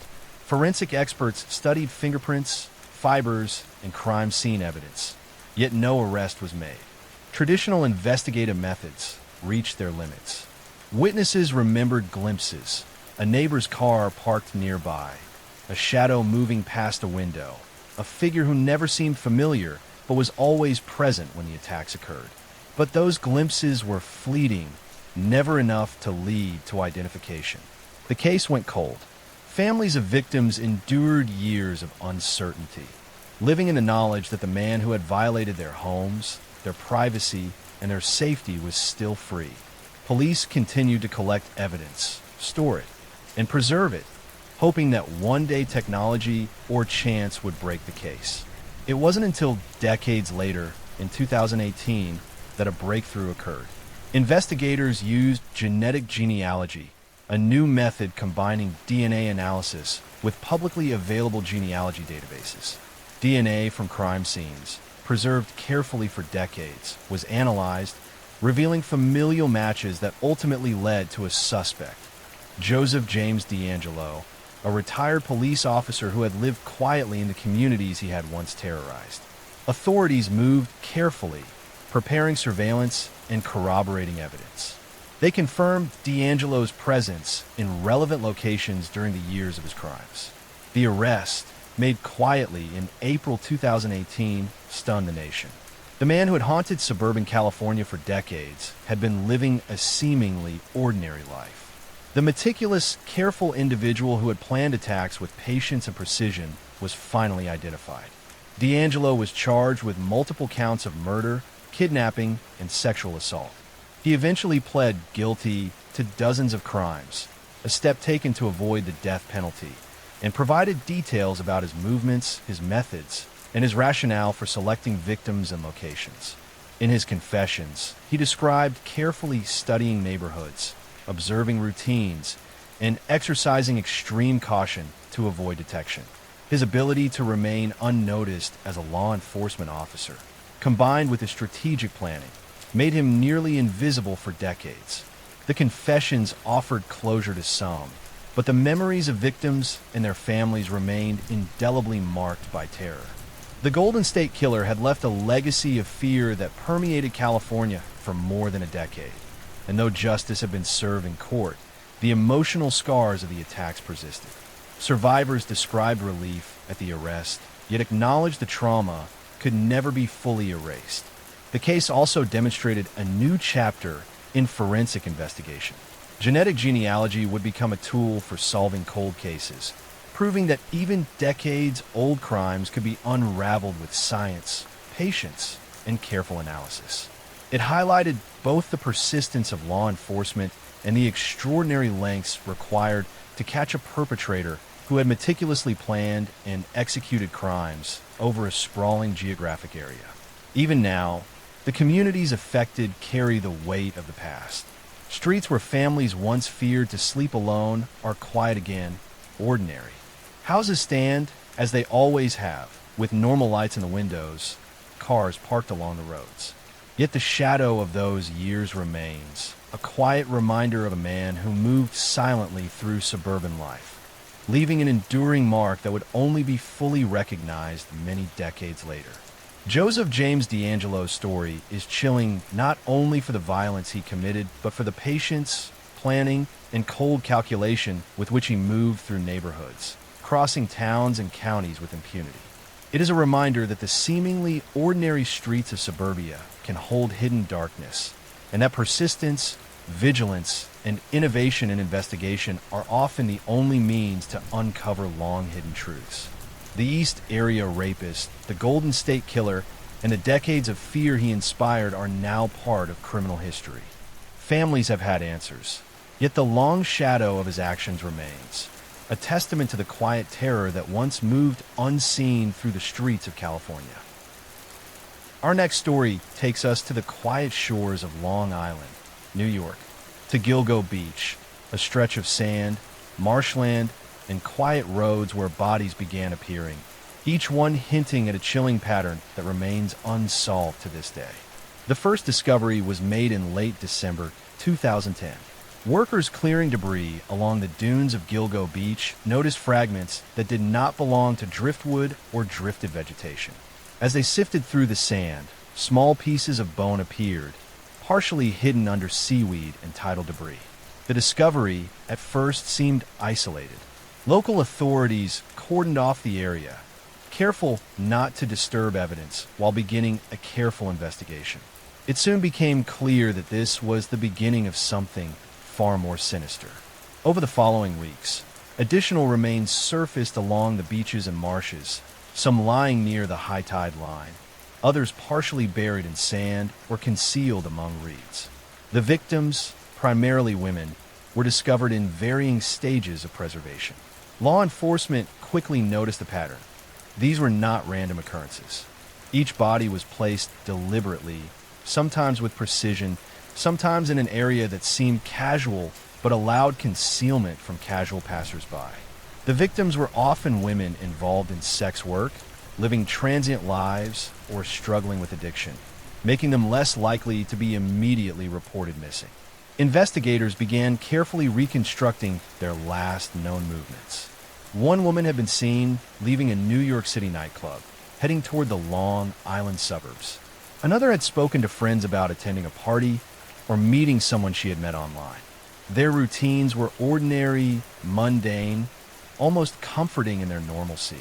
But it was these routines that made them vulnerable, and they had been carefully observed by someone who knew how to exploit them.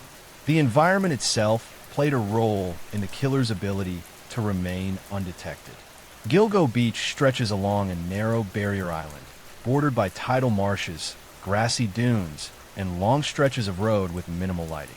While the beaches are popular during the day, after dark they are isolated, silent, and difficult to patrol. The salt marshes provide natural cover, and the winding roads allow someone to move in and out quickly. It is a place that feels peaceful, even serene, but in the wrong hands, it can become a quiet hunting ground. Police began mapping the discoveries, carefully plotting each set of remains, analyzing tidal patterns, and measuring distances between sites. They noted subtle consistencies. Most victims were discovered near the road, but not directly visible from it. Some buried or partially covered. Some had been bound or restrained in ways suggesting prior experience or planning. The precision, even when subtle, indicated a methodical perpetrator who had both knowledge of the terrain and patience in execution. As the investigation deepened, law enforcement examined both local residents and transient populations.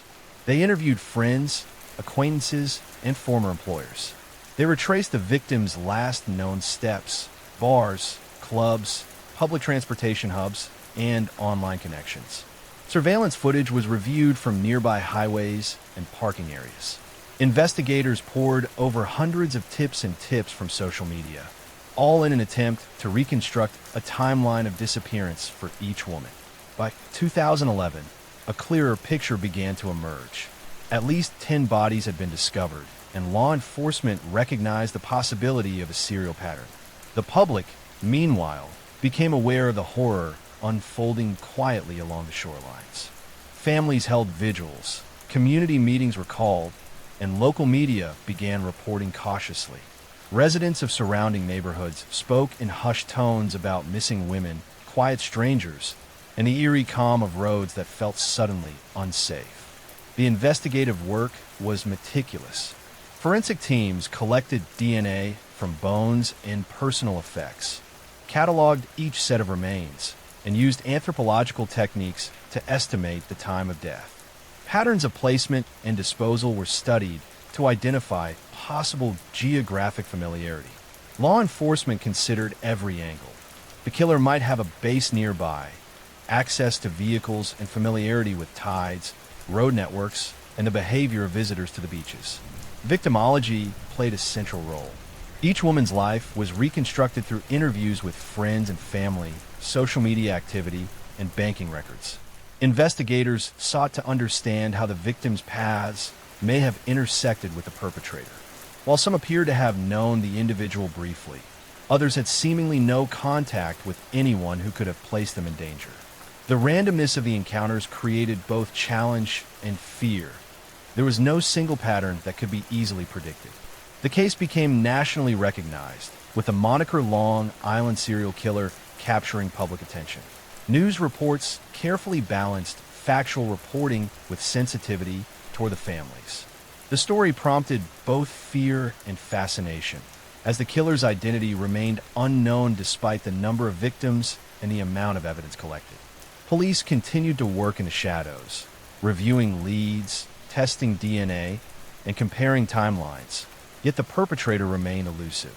Over the years, more remains were discovered, sometimes near the original beaches, other times farther inland or along secondary roads and parking areas. Some bodies were partially dismembered, others were buried shallowly in sand or hidden under driftwood. The methodical disposal reflected both planning and the need for concealment. Investigators noted that the killers seemed to experiment with locations, testing responses, and refining methods to avoid detection. Despite advances in forensic technology, including DNA phenotyping and genealogical research, the killer had left minimal direct evidence.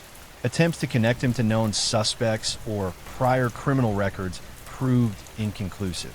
Investigators reviewed old missing person cases, cross-referenced unsolved reports, and reached out to federal agencies for assistance. Tips continued to arrive from the public, ranging from eyewitness accounts to amateur theories, and each was carefully evaluated. The environment itself remained a critical factor. The barrier islands and marshes provide natural concealment, yet they're also exposed to tides and shifting sands, which can disturb evidence over time. Police and volunteers conducted multiple searches during low tide, sometimes uncovering previously hidden remains. Drone surveillance and aerial imaging became valuable tools, allowing investigators to see patterns not visible from the ground. Yet, even with these technological advancements, the killer's identity remained hidden. Families of the victims remained deeply involved, providing photographs, personal details, and any known movements prior to disappearance. Their persistence helped investigators refine timelines and identify potential connections. Support networks emerged among relatives, blending advocacy with private grief. For many, the publicized search brought hope that someone, somewhere, might finally provide the key to solving the mystery. Theories abounded about the killer's knowledge of the area. Some investigators believed he lived or worked nearby, with access to vehicles that allowed travel between disposal sites. Others suggested he may have operated in the city before transporting victims to the island. Patterns of disappearance, locations, and methodical placement all indicated familiarity with both geography and the habits of potential victims. To this day, the case remains officially unresolved. The beaches of Long Island have returned to their quiet rhythms.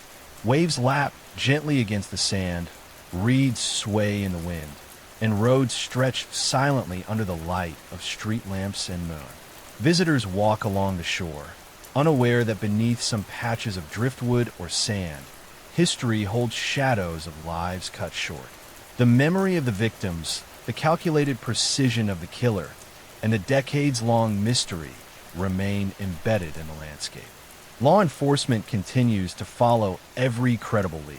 DNA advancements, including genetic genealogy, have offered hope in identifying the perpetrator, yet no definitive resolution has emerged.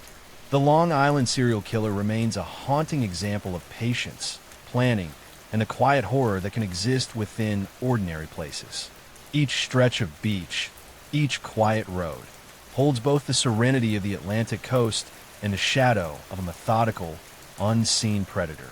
Families wait for answers. Investigators remain vigilant, and the dunes carry a history of tragedy that lingers long after the tides wash the sand clean.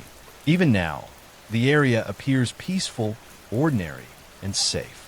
The sound of waves crashing against the shore, the cries of gulls overhead, and the quiet rustle of reeds create the impression of normalcy. Yet the memory of vanished women and the shadow of a killer moving unseen for years persists quietly beneath the surface. A reminder that some darkness can exist silently, leaving only mystery and unanswered questions behind. Our next story takes us to Cleveland, Ohio, to a modest neighborhood where multiple disappearances went unnoticed for years, until a house revealed horrors that shocked the community and the nation. Anthony Sowell was born in 1959 in Ohio. Neighbors described him as quiet and seemingly ordinary, though those who knew him occasionally mentioned a volatile temperament. In adulthood, he worked various jobs, sometimes as a truck driver, other times in construction. On the surface, he blended into his community, living in a modest home on Imperial Avenue, a quiet street in the southern part of Cleveland. Yet behind closed doors, a darkness simmered that would go unnoticed for years. By the late 2000s, Sowell's crimes had escalated dramatically. Multiple women disappeared in the area, their absences recorded as missing persons, often filed under transient or vulnerable populations. Many were involved in sex work, struggling with addiction, or marginalized in ways that made their disappearances less likely to trigger immediate concern. The pattern was clear to law enforcement in hindsight: a predatory individual targeting women whose absences might not be immediately noticed. Neighbors rarely suspected anything. Sowell's outward persona was calm, unassuming, and at times friendly. He occasionally participated in community events, maintained his yard, and interacted with neighbors in ways that appeared normal. Yet inside his home, the reality was horrifying. The house itself became both crime scene and holding place for victims, a private world hidden behind a familiar exterior. In October 2009, a neighbor reported a foul odor coming from Seoul's property. Authorities arrived, expecting a minor nuisance or perhaps a sanitation issue, only to discover a stench far worse than anticipated. Upon entry, investigators found the home filled with decayed human remains. 10 women had been strangled and concealed in Seoul's residence, a grim testament to years of unnoticed violence. The condition of the bodies indicated that the murders had occurred over a period of years, some recently, others long enough for decomposition to take hold. The discovery sent shockwaves through Cleveland. Families were suddenly confronted with the reality that missing relatives, often assumed to have left voluntarily, had been victims of a methodical killer. Law enforcement described the house as a house of horrors, a confined space where Seoul had exercised control, hiding the evidence of his crimes behind the doors of a normal suburban home. Investigators meticulously documented the scene. Each room, closet, and crawl space was examined. Evidence of bindings, personal items, and materials used to restrain the victims was cataloged. Seoul's method was consistent. He would lure women into his home, strangle them, and conceal their bodies in hidden locations within the residence.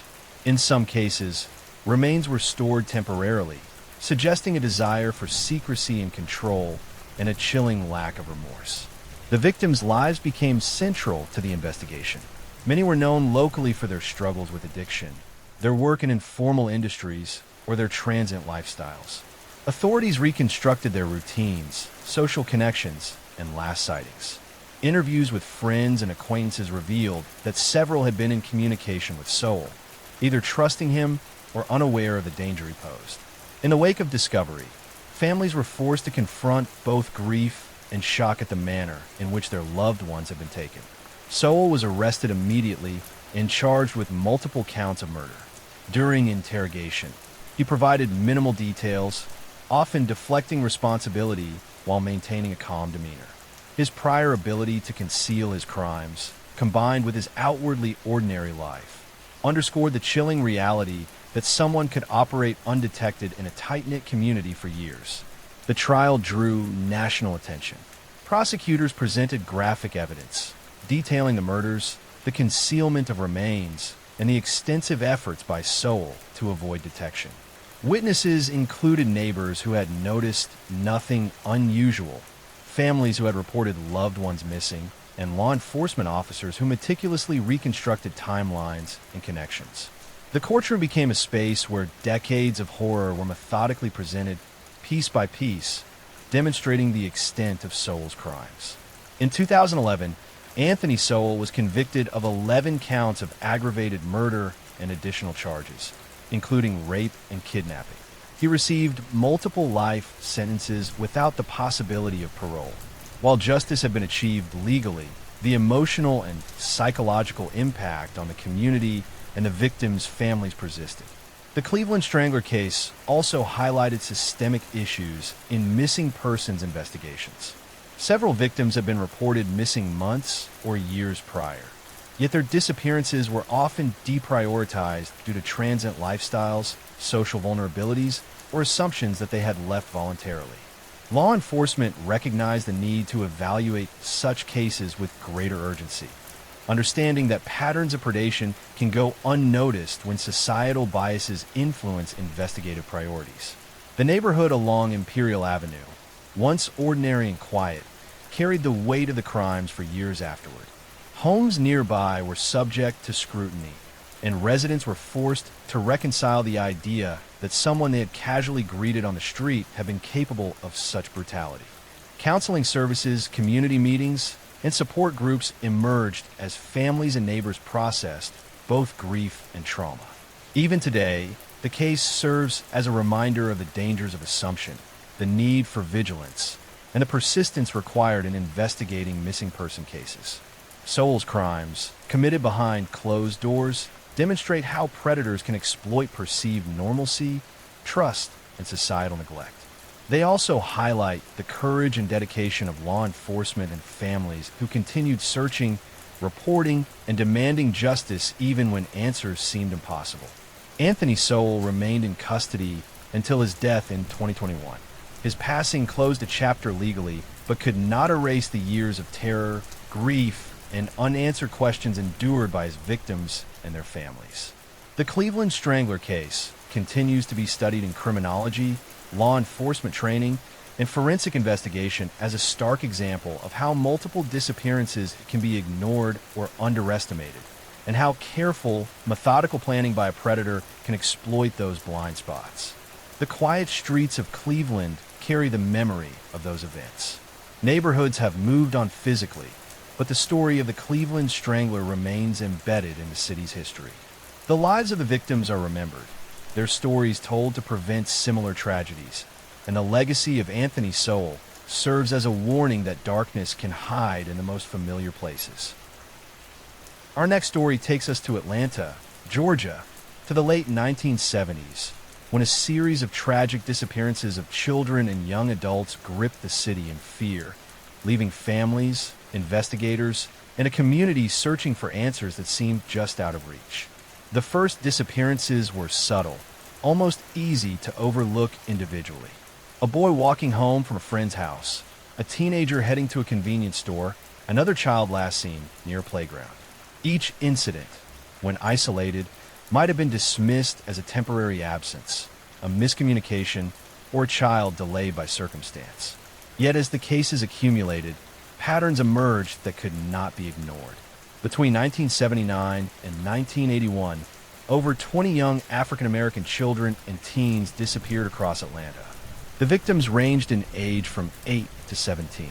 Their absences were reported to the police, sometimes promptly, sometimes after hours or days, depending on family circumstances. Authorities initially struggled to connect the cases, as each disappearance appeared isolated at first. But as more children vanished, fear settled over neighborhoods like a shadow. Parents kept their children inside, and the city felt an unspoken tension, a quiet anxiety that settled over ordinary streets, playgrounds, and bus stops. Investigators began mapping the disappearances, noting both the age range of the victims and the areas where they were last seen. Patterns suggested that the perpetrator had a knowledge of Atlanta's neighborhoods, a familiarity with routes, and the ability to move unnoticed. Some children were taken from their homes, others while walking alone. The city, bustling and lively during the day, seemed to contract under the weight of fear as night fell. Law enforcement quickly realized the scale of the problem. Special units were formed, combining local police, state investigators, and eventually federal assistance. Search parties scoured parks, alleys, vacant lots, and wooded areas. Volunteers and community organizations joined the effort, distributing flyers, monitoring streets, and raising awareness. Every tip was carefully evaluated, every lead documented, but the perpetrator remained elusive. The victims shared little in common beyond age and location, which complicated profiling. Some were quiet, some outgoing, some from intact families, others from single-parent households. The diversity of backgrounds made it clear that the killer was selecting victims opportunistically, but with specific criteria known only to him. Investigators considered the possibility of multiple perpetrators, but evidence eventually pointed toward a single individual who operated with meticulous planning. By 1980, the city was on edge. Parents installed locks, walked children to school, and avoided certain areas. Schools coordinated with police to ensure safe transportation, and neighborhood watches expanded their patrols. Yet despite these precautions, more children disappeared. The absence of immediate resolution fueled anxiety, and Atlanta became a city where every unaccompanied child felt a potential target. In July 1981, investigators captured a breakthrough.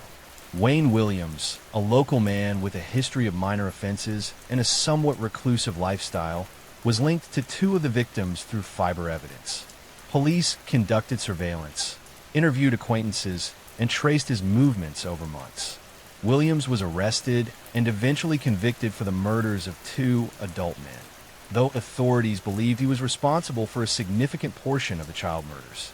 Evidence collected included fibers from his home and vehicle that matched materials found on victims' clothing. While Williams' convictions provided partial closure, the full extent of the murders remains unresolved. Some victims have never been definitively connected to him, and debates continue about the identity of any additional perpetrators. The case remains a subject of ongoing discussion, forensic review, and public fascination, both for its tragic toll and the investigative breakthroughs that emerged. The city of Atlanta itself became a character in the story. Streets and neighborhoods, ordinary during the day, carried the memory of vanished children. Parks where children once played became sites of vigilance. Families lived with heightened awareness, quietly altering routines, locking doors, and monitoring their surroundings. The tension persisted even after convictions, a lingering shadow over communities that had experienced profound loss. The Atlanta child murders also highlighted broader societal challenges. Many victims came from marginalized communities, which initially slowed public attention and complicated law enforcement responses. Advocacy groups and concerned citizens worked to raise awareness, ensuring that each missing child story was not forgotten. Over time, the case became a lens through which issues of race, socioeconomic disparity, and community resources were examined in relation to crime prevention and investigative response. Modern forensic techniques continue to be applied to the case.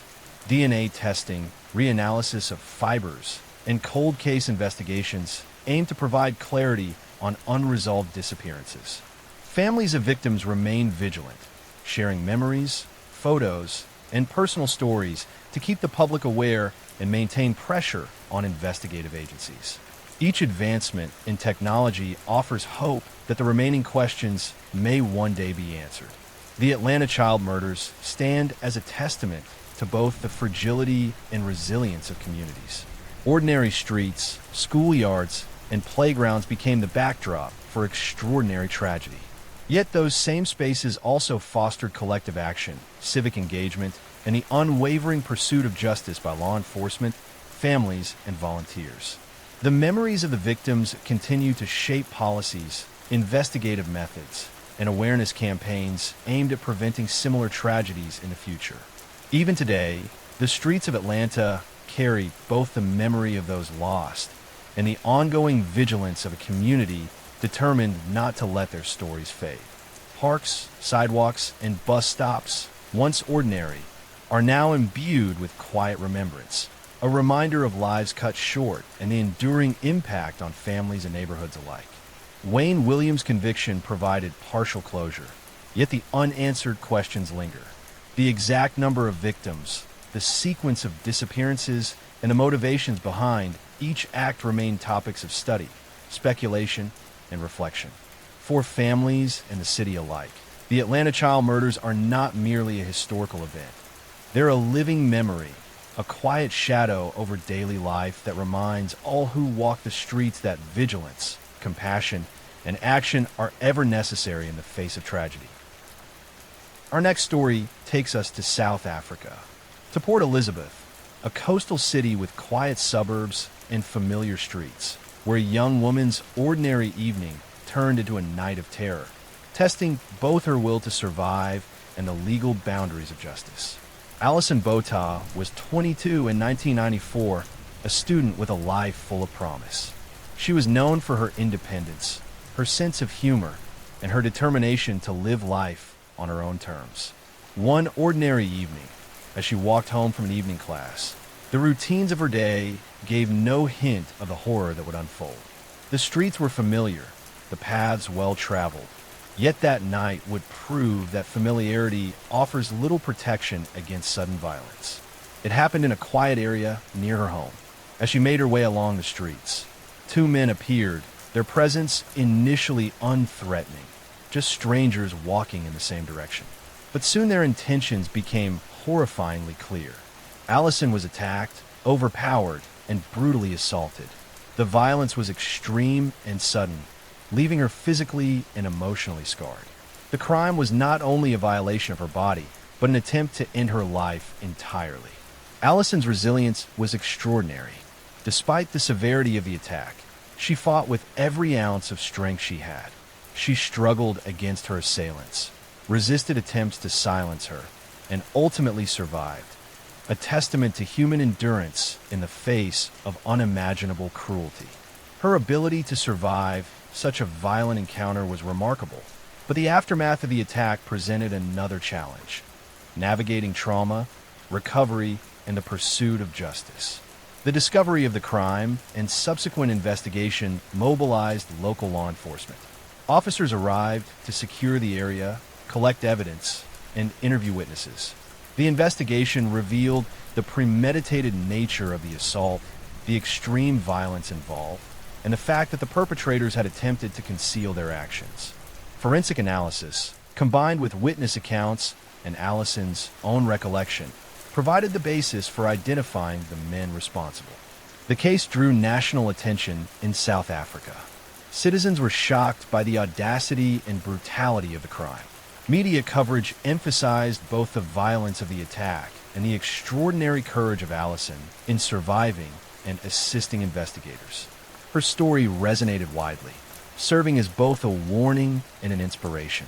The combination of her resilience and the severity of the crime highlighted broader social issues, including the risks faced by women, the importance of community vigilance, and the role of law enforcement in protecting vulnerable populations. Legal proceedings against the perpetrators were complex and closely followed.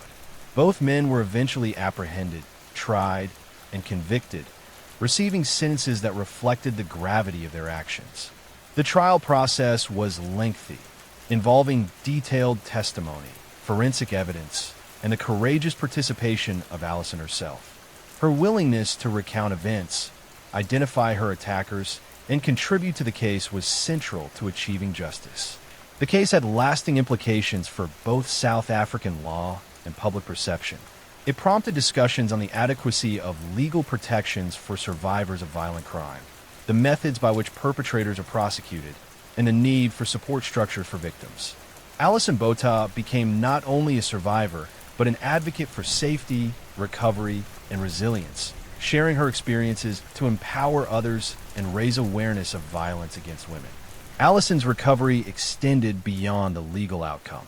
She underwent extensive physical rehabilitation, therapy, and emotional support to process the trauma she endured. Her story illustrates both the long-term impact of violent crime and the extraordinary capacity for human endurance. Ordinary streets, familiar paths, and everyday routines can suddenly become sites of danger. Yet the human spirit's resilience often emerges even in the darkest moments. The quiet neighborhoods of Port Elizabeth, once ordinary and peaceful, now carry a memory of that night. The shadows of the crime linger, intertwined with the story of survival, courage, and the pursuit of justice. Families and neighbors remain vigilant, aware that ordinary spaces can conceal extraordinary danger. Yet the narrative is not solely one of fear. It is also one of strength, determination, and the profound impact of one person's survival against overwhelming odds. Allison Botha's story continues to inspire discussions on crime prevention, community awareness, and survivor advocacy. Her ability to withstand extreme violence and emerge to seek justice provides insight into the capacity for resilience and the ways in which individuals and communities can respond to tragedy. The case also underscores the importance of thorough investigation, evidence preservation, and the legal system's role in ensuring that perpetrators are held accountable. Even decades later, Allison's courage resonates quietly through the streets, schools, and homes of her city. The event remains a somber reminder of vulnerability, a story of vigilance, and a testament to the endurance of the human spirit. It demonstrates how one individual's survival can influence broader societal awareness, inspire legal and social reforms, and offer hope in the face of profound adversity. The Allison Botha case is remembered not only for its brutality, but also for the extraordinary fortitude of a young woman who refused to be silenced, whose survival ensured that justice was pursued, and whose story continues to educate and empower. Ordinary streets, familiar routines, and quiet neighborhoods can be disrupted in moments, but resilience, courage, and determination leave lasting marks that shape the community and offer lessons for generations to come. Our next story takes us to Austin, Texas, to a quiet neighborhood where a small, seemingly ordinary business became the site of a horrific crime that shocked a community and left lingering questions for decades. It was a spring evening in December 1991. The streets of Austin were quiet, ordinary in their rhythm, with the glow of streetlights reflecting off sidewalks and parked cars. The yogurt shop on North Lamar Boulevard, a local favorite for families and teenagers alike, was preparing to close for the night. Inside, employees wrapped up tasks, cleaned tables, and organized inventory, unaware that the night would end in tragedy. Four teenage girls, Sherry Catherine Carey Groff, Jessica Helen McClure, and sisters Amy and Elena Ayers, were working that evening.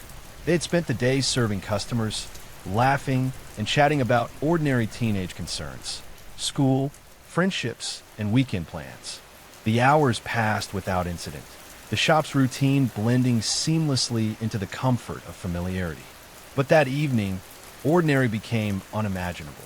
A group of three men, armed and intent on robbery, entered the shop after hours. The initial plan was straightforward: take cash, scare employees, and leave quickly.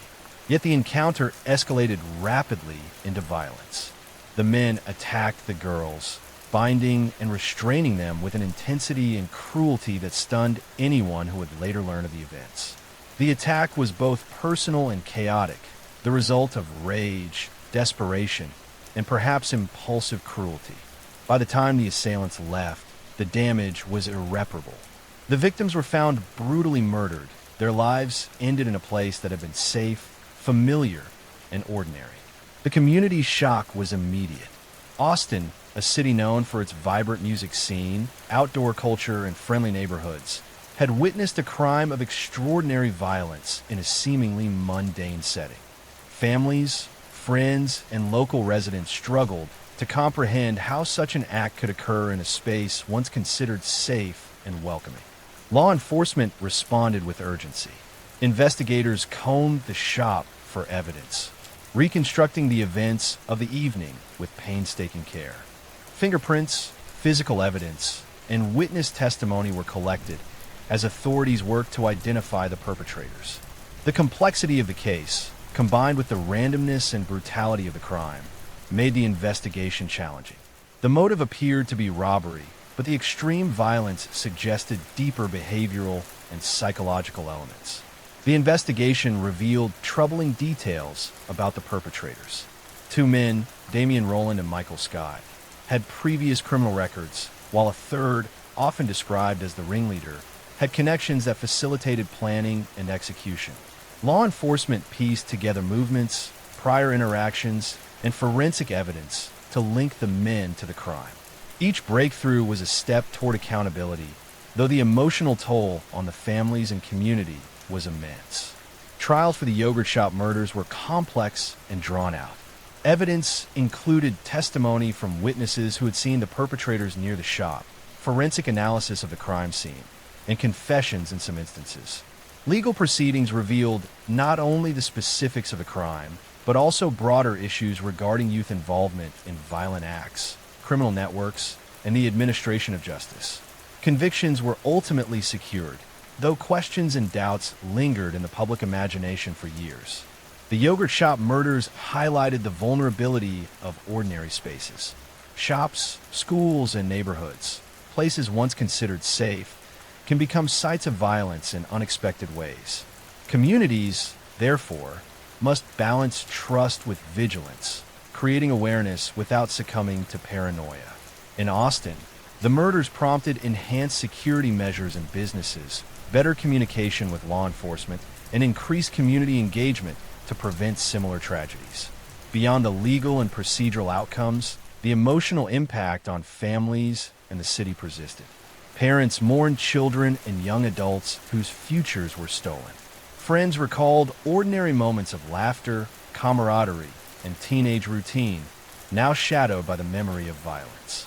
The community's grief was compounded by the realization that such events could occur in spaces where ordinary life had once felt secure. For decades afterward, the yogurt shop murders remained a subject of public interest, media coverage, and forensic review. True crime researchers, journalists, and legal scholars examine the case as an example of how seemingly ordinary crimes can unfold into extraordinary tragedy. The narratives of the victims were preserved to honor their lives, while the lessons learned informed community vigilance, law enforcement practices, and public awareness campaigns. Even today, the neighborhood carries the weight of memory. Streets once familiar with the sound of teenagers laughing and families gathering are now quiet with remembrance. Residents remember the night not only for its violence, but also for the resilience of a community that refused to forget. Memorials, reflections, and continued storytelling ensure that the lives of the victims are honored and that the lessons of the crime remain present in collective consciousness. The yogurt shop murders are remembered not solely for the brutality of the act, but for the fragility of trust, the randomness of danger, and the resilience of those left behind. Families, neighbors, and investigators worked tirelessly to ensure that justice was achieved and that the lives lost were remembered in their fullness. Ordinary routines, walking to a shop, completing everyday tasks, trusting in safety, became forever intertwined with lessons in vigilance, care, and awareness. Austin itself, while continuing to grow and thrive, carries the memory of that night quietly in its streets, neighborhoods, and community consciousness. The story of the yogurt shop murders serves as a somber reminder that violence can appear in ordinary spaces, and that the pursuit of justice, community awareness, and remembrance is vital to honoring those whose lives were cut short. Our next story takes us to New York City, to the bustling streets of Manhattan in the late 1970s, where the simple act of walking to school became the beginning of a mystery that would capture national attention and transform how missing children were perceived in America. On a Tuesday morning in May 1979, 6-year-old Etten Patz left his home in the Soho neighborhood of Manhattan.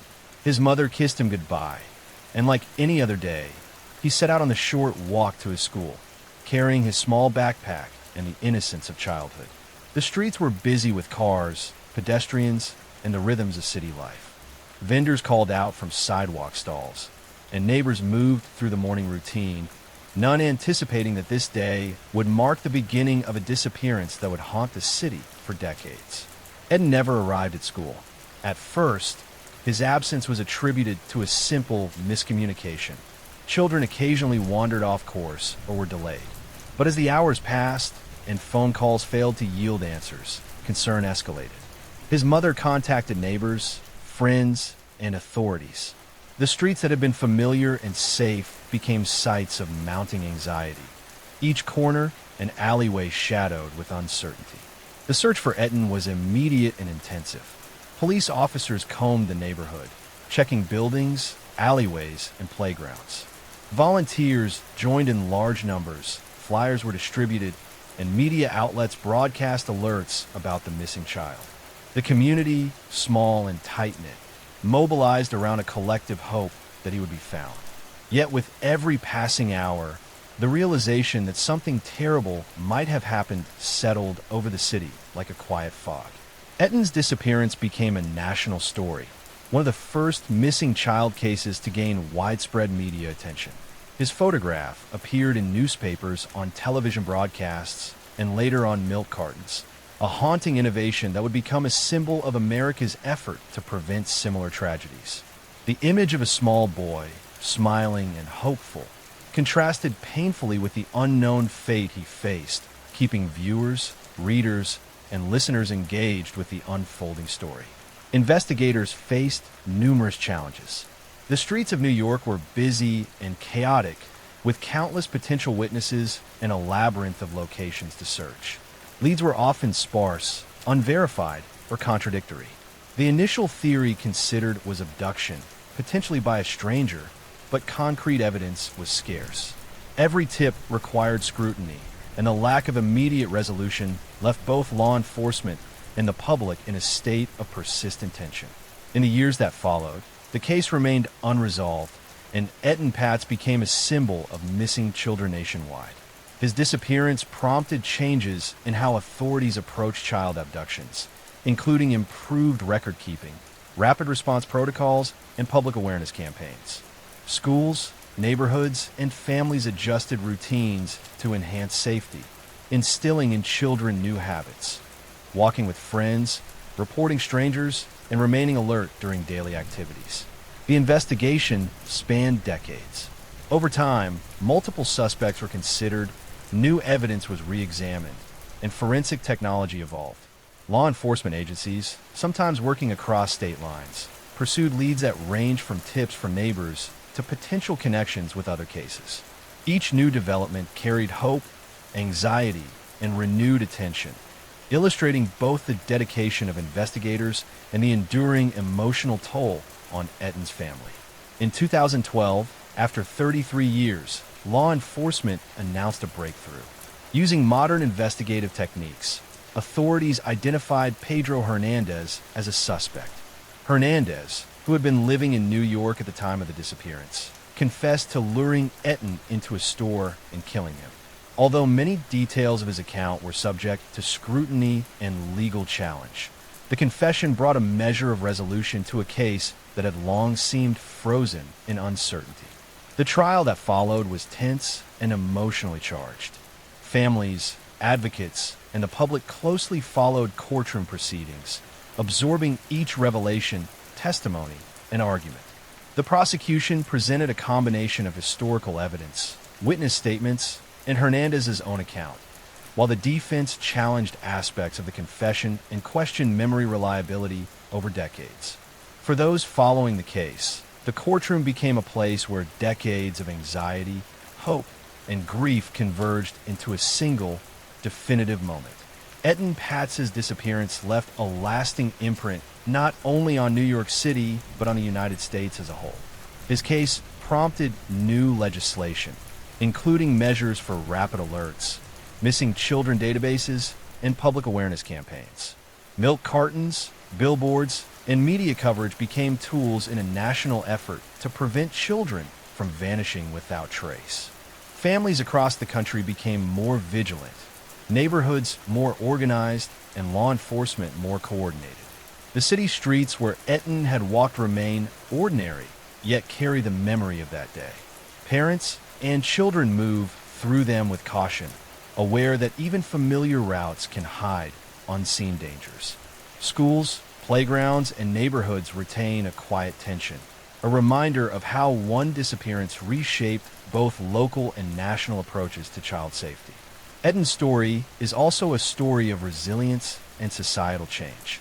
While his life was tragically cut short, his legacy transformed how communities, law enforcement, and the public perceive risk, safety, and vigilance. The lessons learned continue to influence child protection policies, investigative strategies, and the collective consciousness regarding the vulnerability of the young and innocent. Even decades later, Etton Patz is remembered not only for the tragedy of his disappearance, but for the awareness, reforms, and vigilance his case inspired. Streets, schools, and neighborhoods carry a quiet memory, a reminder that ordinary routines, walking to school, visiting a corner store, enjoying the rhythm of daily life, can be disrupted in a single moment. Yet, from this disruption emerged awareness, reform, and the enduring hope that other children would be kept safe through the lessons etched in history by one small boy who vanished on a Manhattan morning.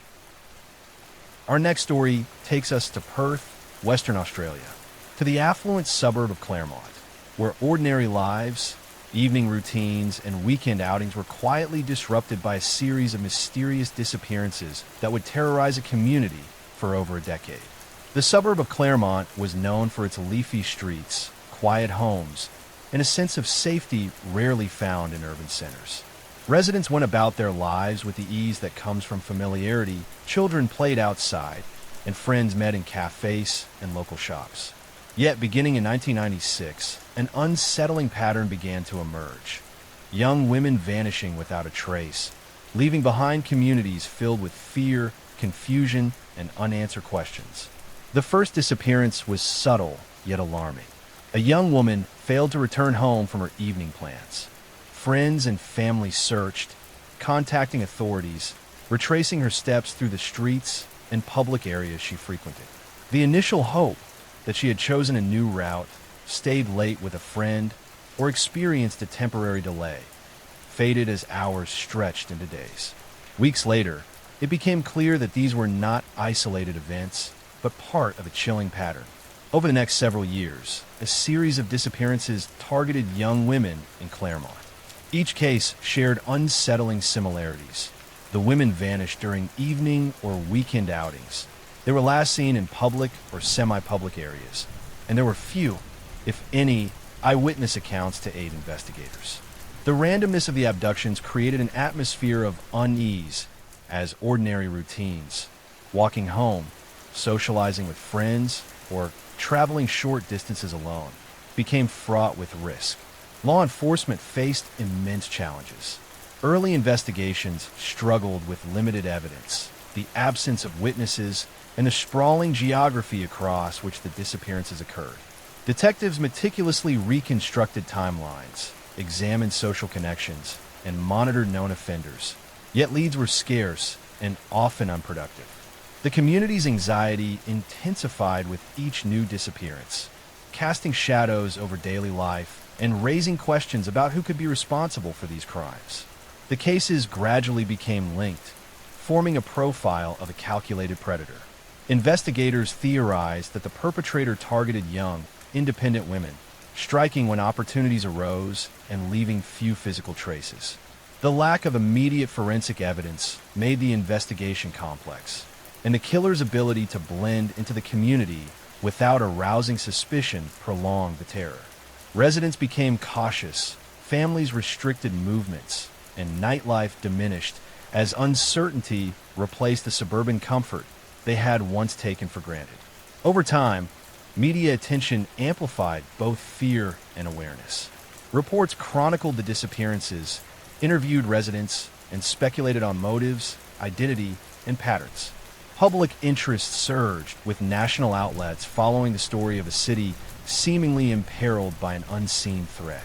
Tips flooded in, some credible, others false, yet each required careful investigation. The relentless media coverage kept the story in public consciousness, creating both pressure for law enforcement and an environment of collective vigilance. In 2009, a breakthrough emerged in the investigation. Advances in forensic science, combined with persistent detective work, identified Bradley Robert Edwards as the likely perpetrator. Edwards had connections to the areas where the women were last seen, and over the years, evidence of prior assaults, suspicious behavior, and inconsistencies in his accounts brought him under intense scrutiny. Investigators pieced together decades of data, surveillance, witness recollections, and forensic evidence to build a compelling case. Arrest and prosecution of Edwards required careful legal preparation. The trial revealed disturbing details about the predatory behavior, premeditation, and manipulation that characterized the crimes.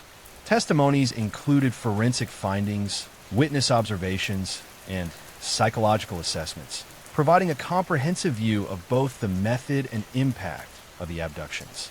The courtroom became a space where years of fear, grief, and community anxiety were formally addressed, offering both legal accountability and a form of closure for those affected. The Claremont serial killer case left a profound impact on Perth and surrounding areas. Residents were forced to reconsider the safety of familiar spaces, the reliability of community trust, and the potential dangers lurking within ordinary routines. Walking home, socializing with friends, or traveling alone were activities forever tinged with caution, illustrating how a predator's actions could ripple across daily life, altering behavior and perceptions for years. Beyond the immediate community, the case influenced law enforcement practices across Australia. It highlighted the importance of forensic persistence, the integration of behavioral analysis, and the need for proactive monitoring of repeat offenders. The case also underscored the role of long-term investigations, demonstrating that even when evidence is scarce and years have passed, thorough, patient detective work can eventually lead to resolution. Families of the victims endured long periods of grief and uncertainty. For years, they lived with unanswered questions, wondering whether their loved ones would ever be found and whether justice would be achieved. The identification, arrest, and conviction of Edwards offered some measure of closure, but the emotional scars remained, a reminder of how ordinary lives can be disrupted in profound ways by the actions of a single individual. Even today, the Claremont neighborhood carries quiet memories of those years. Streets, cafes, and homes retain the ordinary calm of daily life.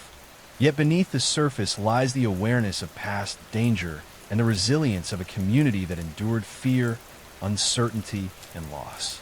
Residents reflect on the importance of vigilance, community support, and the enduring need for legal and societal mechanisms to prevent future tragedies. The story of the Claremont serial killer is a narrative of persistence, both on the part of law enforcement and the community. It illustrates the human capacity to endure fear, mobilize resources, and ultimately seek justice against seemingly insurmountable odds. Ordinary streets, everyday routines, and familiar places were transformed by the predator's presence. Yet they also became symbols of resilience, community solidarity, and the eventual triumph of justice. Our next story takes us to a stretch of desolate land along Interstate 45 in Texas, a place that would gain notoriety over decades as a site where the bodies of young women were discovered and where ordinary lives intersected with one of the most chilling, unsolved serial crime patterns in American history. The area along Interstate 45 between Houston and Galveston, a seemingly quiet stretch of open land, would later be called the Texas Killing Fields. For years, the flat, marshy terrain appeared ordinary: fields of grass and wildflowers, occasional dirt roads, and an expanse that seemed endless under the Texan sun. But this ordinary landscape concealed a grim pattern. Beginning in the 1970s and continuing for decades, the bodies of missing young women were discovered there, each discovery deepening fear, mystery, and uncertainty. The first cases appeared isolated. Young women disappeared while traveling alone, returning from social events, or venturing into familiar neighborhoods. Initially, their disappearances were treated as individual tragedies: lost, possibly runaway, or misadventurous. Families searched tirelessly, hoping for a safe return, contacting friends, neighbors, and law enforcement. But as more bodies were discovered in the fields, patterns began to emerge. What had seemed random became disturbingly systematic. Investigators noted several recurring elements. Victims were often young, sometimes hitchhiking, occasionally known to be traveling alone late at night. Many showed signs of foul play, with evidence suggesting abduction, sexual assault, and homicide. The field itself, remote, difficult to access, and sparsely populated, was chosen for its isolation. It offered a place where perpetrators could act without immediate detection, hiding their crimes in plain sight. The persistence of violence over decades created a chilling atmosphere. Families, residents, and travelers along Interstate 45 became wary, understanding that ordinary routines, walking along a road, traveling to school, or returning from work, could intersect with danger. Law enforcement faced enormous challenges. The length of the area, the passage of time between cases, and limited forensic technology during the early decades hindered early detection of patterns. Over time, multiple suspects were considered. Some were linked to single cases, while others had histories of violence, providing circumstantial connections to multiple incidents. Law enforcement, relying on tip lines, witness testimony, and forensic breakthroughs, slowly pieced together a mosaic of evidence, attempting to identify connections between victims and potential perpetrators. The challenge lay not only in the number of cases, but also in the gaps between discoveries, which sometimes spanned years. Community awareness became a critical factor. Local families, media outlets, and advocacy groups drew attention to the area, encouraging vigilance and preventive measures. Residents learned to avoid isolated paths, to accompany children and teens on longer walks, and to report suspicious activity immediately. Public concern grew, fueled by media reports, documentaries, and stories in national press outlets. Each new discovery reinforced the gravity of the pattern, making the fields infamous in collective memory. Advancements in forensic science over the decades gradually aided investigations. DNA analysis, forensic anthropology, and cold case techniques enabled law enforcement to link certain victims to known perpetrators. Some arrests and convictions were achieved, offering partial resolution, yet many cases remain unsolved. The ongoing uncertainty continues to cast shadows over the region, a reminder that resolution in serial crime cases can span decades, often leaving communities to cope with fear long after the events themselves. The fields themselves, ordinary in appearance yet extraordinary in history, became symbols of both tragedy and endurance. Families of victims continue to search for answers, advocate for justice, and honor their loved ones.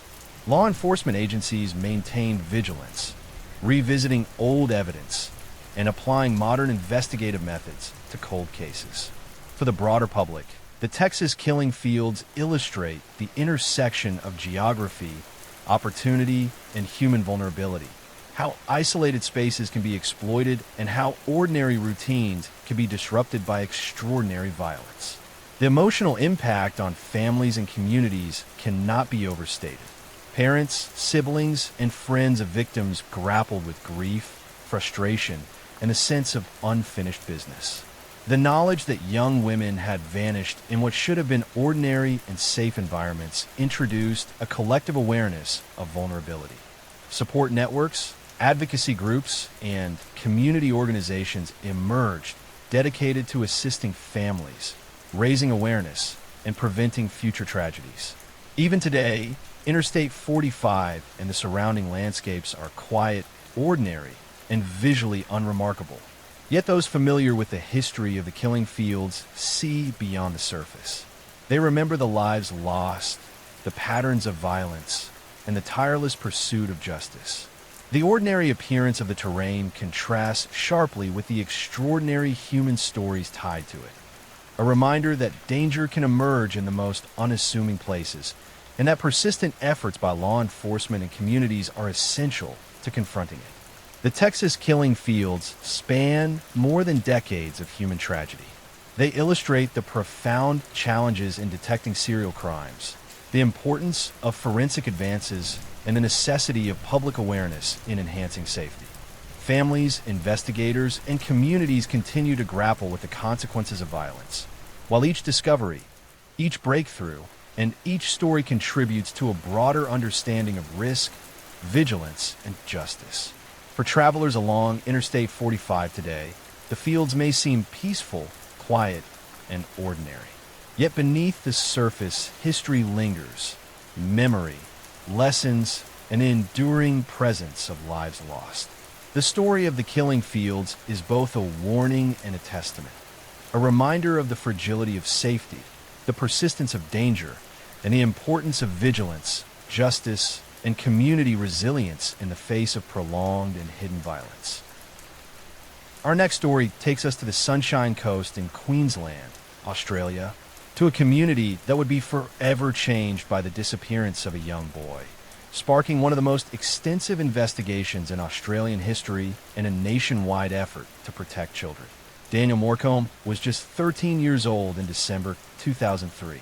It was a summer day on the Sunshine Coast, filled with the kind of carefree routines familiar to any teenager: friends, local shops, and the anticipation of weekend outings. On December 7th, Daniel planned to catch a bus to go shopping with friends.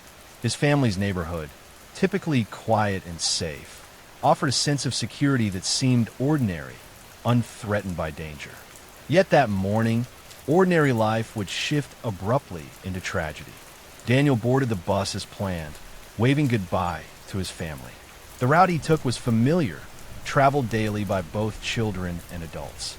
But he never reached his destination. By evening, his family realized he had vanished. Immediate concern turned into frantic worry as they retraced his route, contacted friends, and sought assistance from local authorities. A familiar suburb, once ordinary and secure, had become the site of a child's disappearance. The community mobilized quickly. Residents, school officials, bus drivers, and volunteers combed streets, bushland, and public areas. Posters bearing Daniel's smiling face were distributed. Media coverage amplified awareness, and a sense of urgency gripped both local authorities and the wider Australian public. Every lead, no matter how small, was investigated with meticulous care, as the hope of finding Daniel alive motivated every search effort. Initial investigations were challenging. Witnesses recalled seeing a boy matching Daniel's description, but the trail quickly ran cold. Police reconstructed his movements, interviewed bus drivers and pedestrians, and examined CCTV footage where available. Each moment of his last known steps was scrutinized in the effort to piece together a timeline that could lead to answers. The absence of concrete evidence made the case both frustrating and haunting for investigators and the family alike. As days turned into weeks, national attention intensified.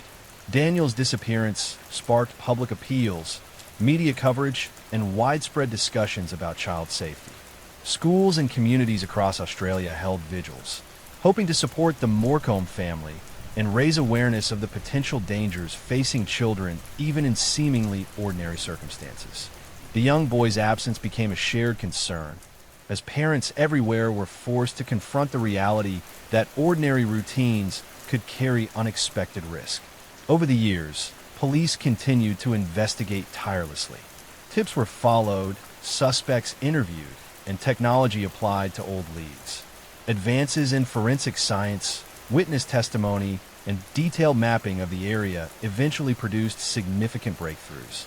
Authorities remained committed to the case, knowing that solving it would bring justice and closure to a community gripped by uncertainty. In 2011, almost 8 years after Daniel vanished, a significant breakthrough occurred. Investigators arrested Bruce John Preston, who had connections to the areas Daniel was last seen. Evidence linked Preston to the abduction, and he eventually confessed to the crime, revealing details about how Daniel had been taken and what had happened afterward. While the revelations were devastating in their clarity, they provided long-sought answers and allowed for the legal process to begin. The trial that followed was intense and highly publicized. Families, community members, and the wider Australian public followed proceedings closely. Preston's confession, combined with corroborating evidence, formed the backbone of the prosecution. The legal process sought not only to convict, but also to provide an understanding of the events that had caused so much grief and uncertainty. In 2014, Preston was sentenced to life imprisonment without parole, bringing formal justice to the long and painful saga. The Daniel Morecombe case left a profound legacy. It prompted national discussions about child safety, including campaigns for stranger danger awareness, safe transportation, and vigilance in both public and private spaces. Families were encouraged to educate children about safety routines, such as traveling in groups, informing trusted adults of movements, and recognizing suspicious behavior. The case reshaped how communities and law enforcement approach the protection of young people. For the Morecombe family, the emotional journey extended beyond the initial tragedy. The long years of uncertainty, combined with media attention and community involvement, created both challenges and a platform for advocacy. They founded initiatives to promote child safety, educate the public, and provide support to families of missing or endangered children. Daniel's memory became a catalyst for change, transforming personal grief into social action and awareness. The community of the Sunshine Coast, once marked by routine familiarity, carries the memory of Daniel's disappearance quietly in its streets, parks, and school routes. Ordinary pathways, bus stops, and suburban roads are now viewed with heightened attention, a reminder that vigilance and awareness can prevent tragedy. Daniel's story serves as a cautionary tale, a lesson in the fragility of ordinary life, and a call to action for communities to protect their young. Even today, Daniel Morecombe's legacy endures. His story is remembered not solely for the tragedy, but for the awareness, advocacy, and safety measures it inspired. Communities across Australia remain mindful of the importance of education, prevention, and vigilance. Ordinary routines, walking to school, catching a bus, playing in a park, carry a deeper awareness of potential risks. Thanks to the lessons learned from Daniel's abduction and the tireless efforts to bring his story to light. The Daniel Morcombe case is both heartbreaking and instructive. It illustrates the impact a single disappearance can have on a family, a community, and an entire nation. It shows how persistence, forensic diligence, and public engagement can eventually bring answers and justice, even after years of uncertainty. And it reminds us that ordinary streets, familiar paths, and daily routines are woven with unseen risks, but also that awareness, vigilance, and care can make a lasting difference in preventing further tragedies. Our next story takes us to Los Angeles, California, a quiet pocket of the San Fernando Valley, where the morning light fell softly over rows of modest condominiums. On most days, nothing truly unusual ever happened here. Cars pulled out for work, sprinklers clicked on in neat little arcs, and the hum of an ordinary weekday drifted between the buildings. But on one morning in late February of 1986, something in that calm, suburban rhythm slipped out of place. It began with a silence. Sherry Rasmussen was not someone who went unheard from for long. She was the director of critical care nursing at Glendale Adventist Medical Center, known for her warmth, her steadiness, and for the way she seemed always to be moving with purpose. She lived in a Van Nuys condo with her husband, John, a young engineer she had married the year before. On this particular day, John left home early. Sherry had planned to run a training session at the hospital and told him she might stay behind for a bit to finish some reports. But as the morning stretched into afternoon and then into evening, the people who depended on her began to notice the absence. Calls went unanswered. Pages were missed. The hospital never heard from her. Later, when John pulled into the driveway as the sun lowered behind a hazy orange sky, nothing immediately struck him as wrong. The front door was locked. The window blinds were drawn. The kind of quiet that greeted him was the kind he'd walked into dozens of times before. But inside, the stillness was wrong. The first thing he noticed was the shattered glass from the sliding door. It glimmered like spilled frost across the carpet. A stereo was pulled from a wall, halfway yanked from its wiring. Drawers were spilled open, clothes scattered, cushions overturned. It looked like a burglary, messy, frantic, desperate. And then he saw her. Sherry was lying on the living room floor, slumped against the edge of a broken table, her body bruised, her skin pale against the dim afternoon light. She had been beaten, shot 3 times, one of the wounds through a blanket that had been loosely wrapped around her. The scene was chaotic and confusing, the kind that left detectives whispering theories before they even left the room. Police arrived quickly, moving through the home with quiet, methodical steps. The broken sliding door became an immediate focus. Forced entry, a burglary gone wrong, a struggle with a homeowner who'd surprised the intruder. It all seemed to fit, at least on the surface. The officers learned about the expensive electronics in the living room. The VCR left unplugged, as if someone had tried to drag it out the door.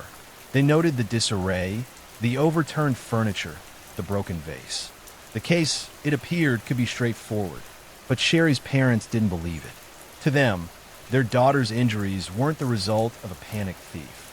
The bruising looked like the work of someone who knew how to fight, someone who meant to overpower her. And there was something else, something they felt too uncomfortable to shout, but too certain to ignore. They believed Sherry had been afraid of someone. She had mentioned a woman once, a woman who had troubled her for months, even before the wedding. A woman who had stepped into her life not with conversation, but with presence, uninvited and unsettling. A former girlfriend of John's, a Los Angeles police officer named Stephanie. But Sherry hadn't written anything down. She hadn't wanted to accuse anyone. And without documentation, the detectives never pursued it. Instead, the case settled into the quiet of the evidence room, filed under the label of a home invasion gone wrong. Leads thinned, tips slowed. The years began to pass. Sherry's family pushed for answers, but the reports remained unchanged. Burglary. Case closed. Nothing more to find. Yet time, as it often does, worked differently for what was left behind. The evidence sat in storage, sealed, and untouched. DNA testing was still in its infancy in the mid-1980s, but by the early 2000s, technology had advanced.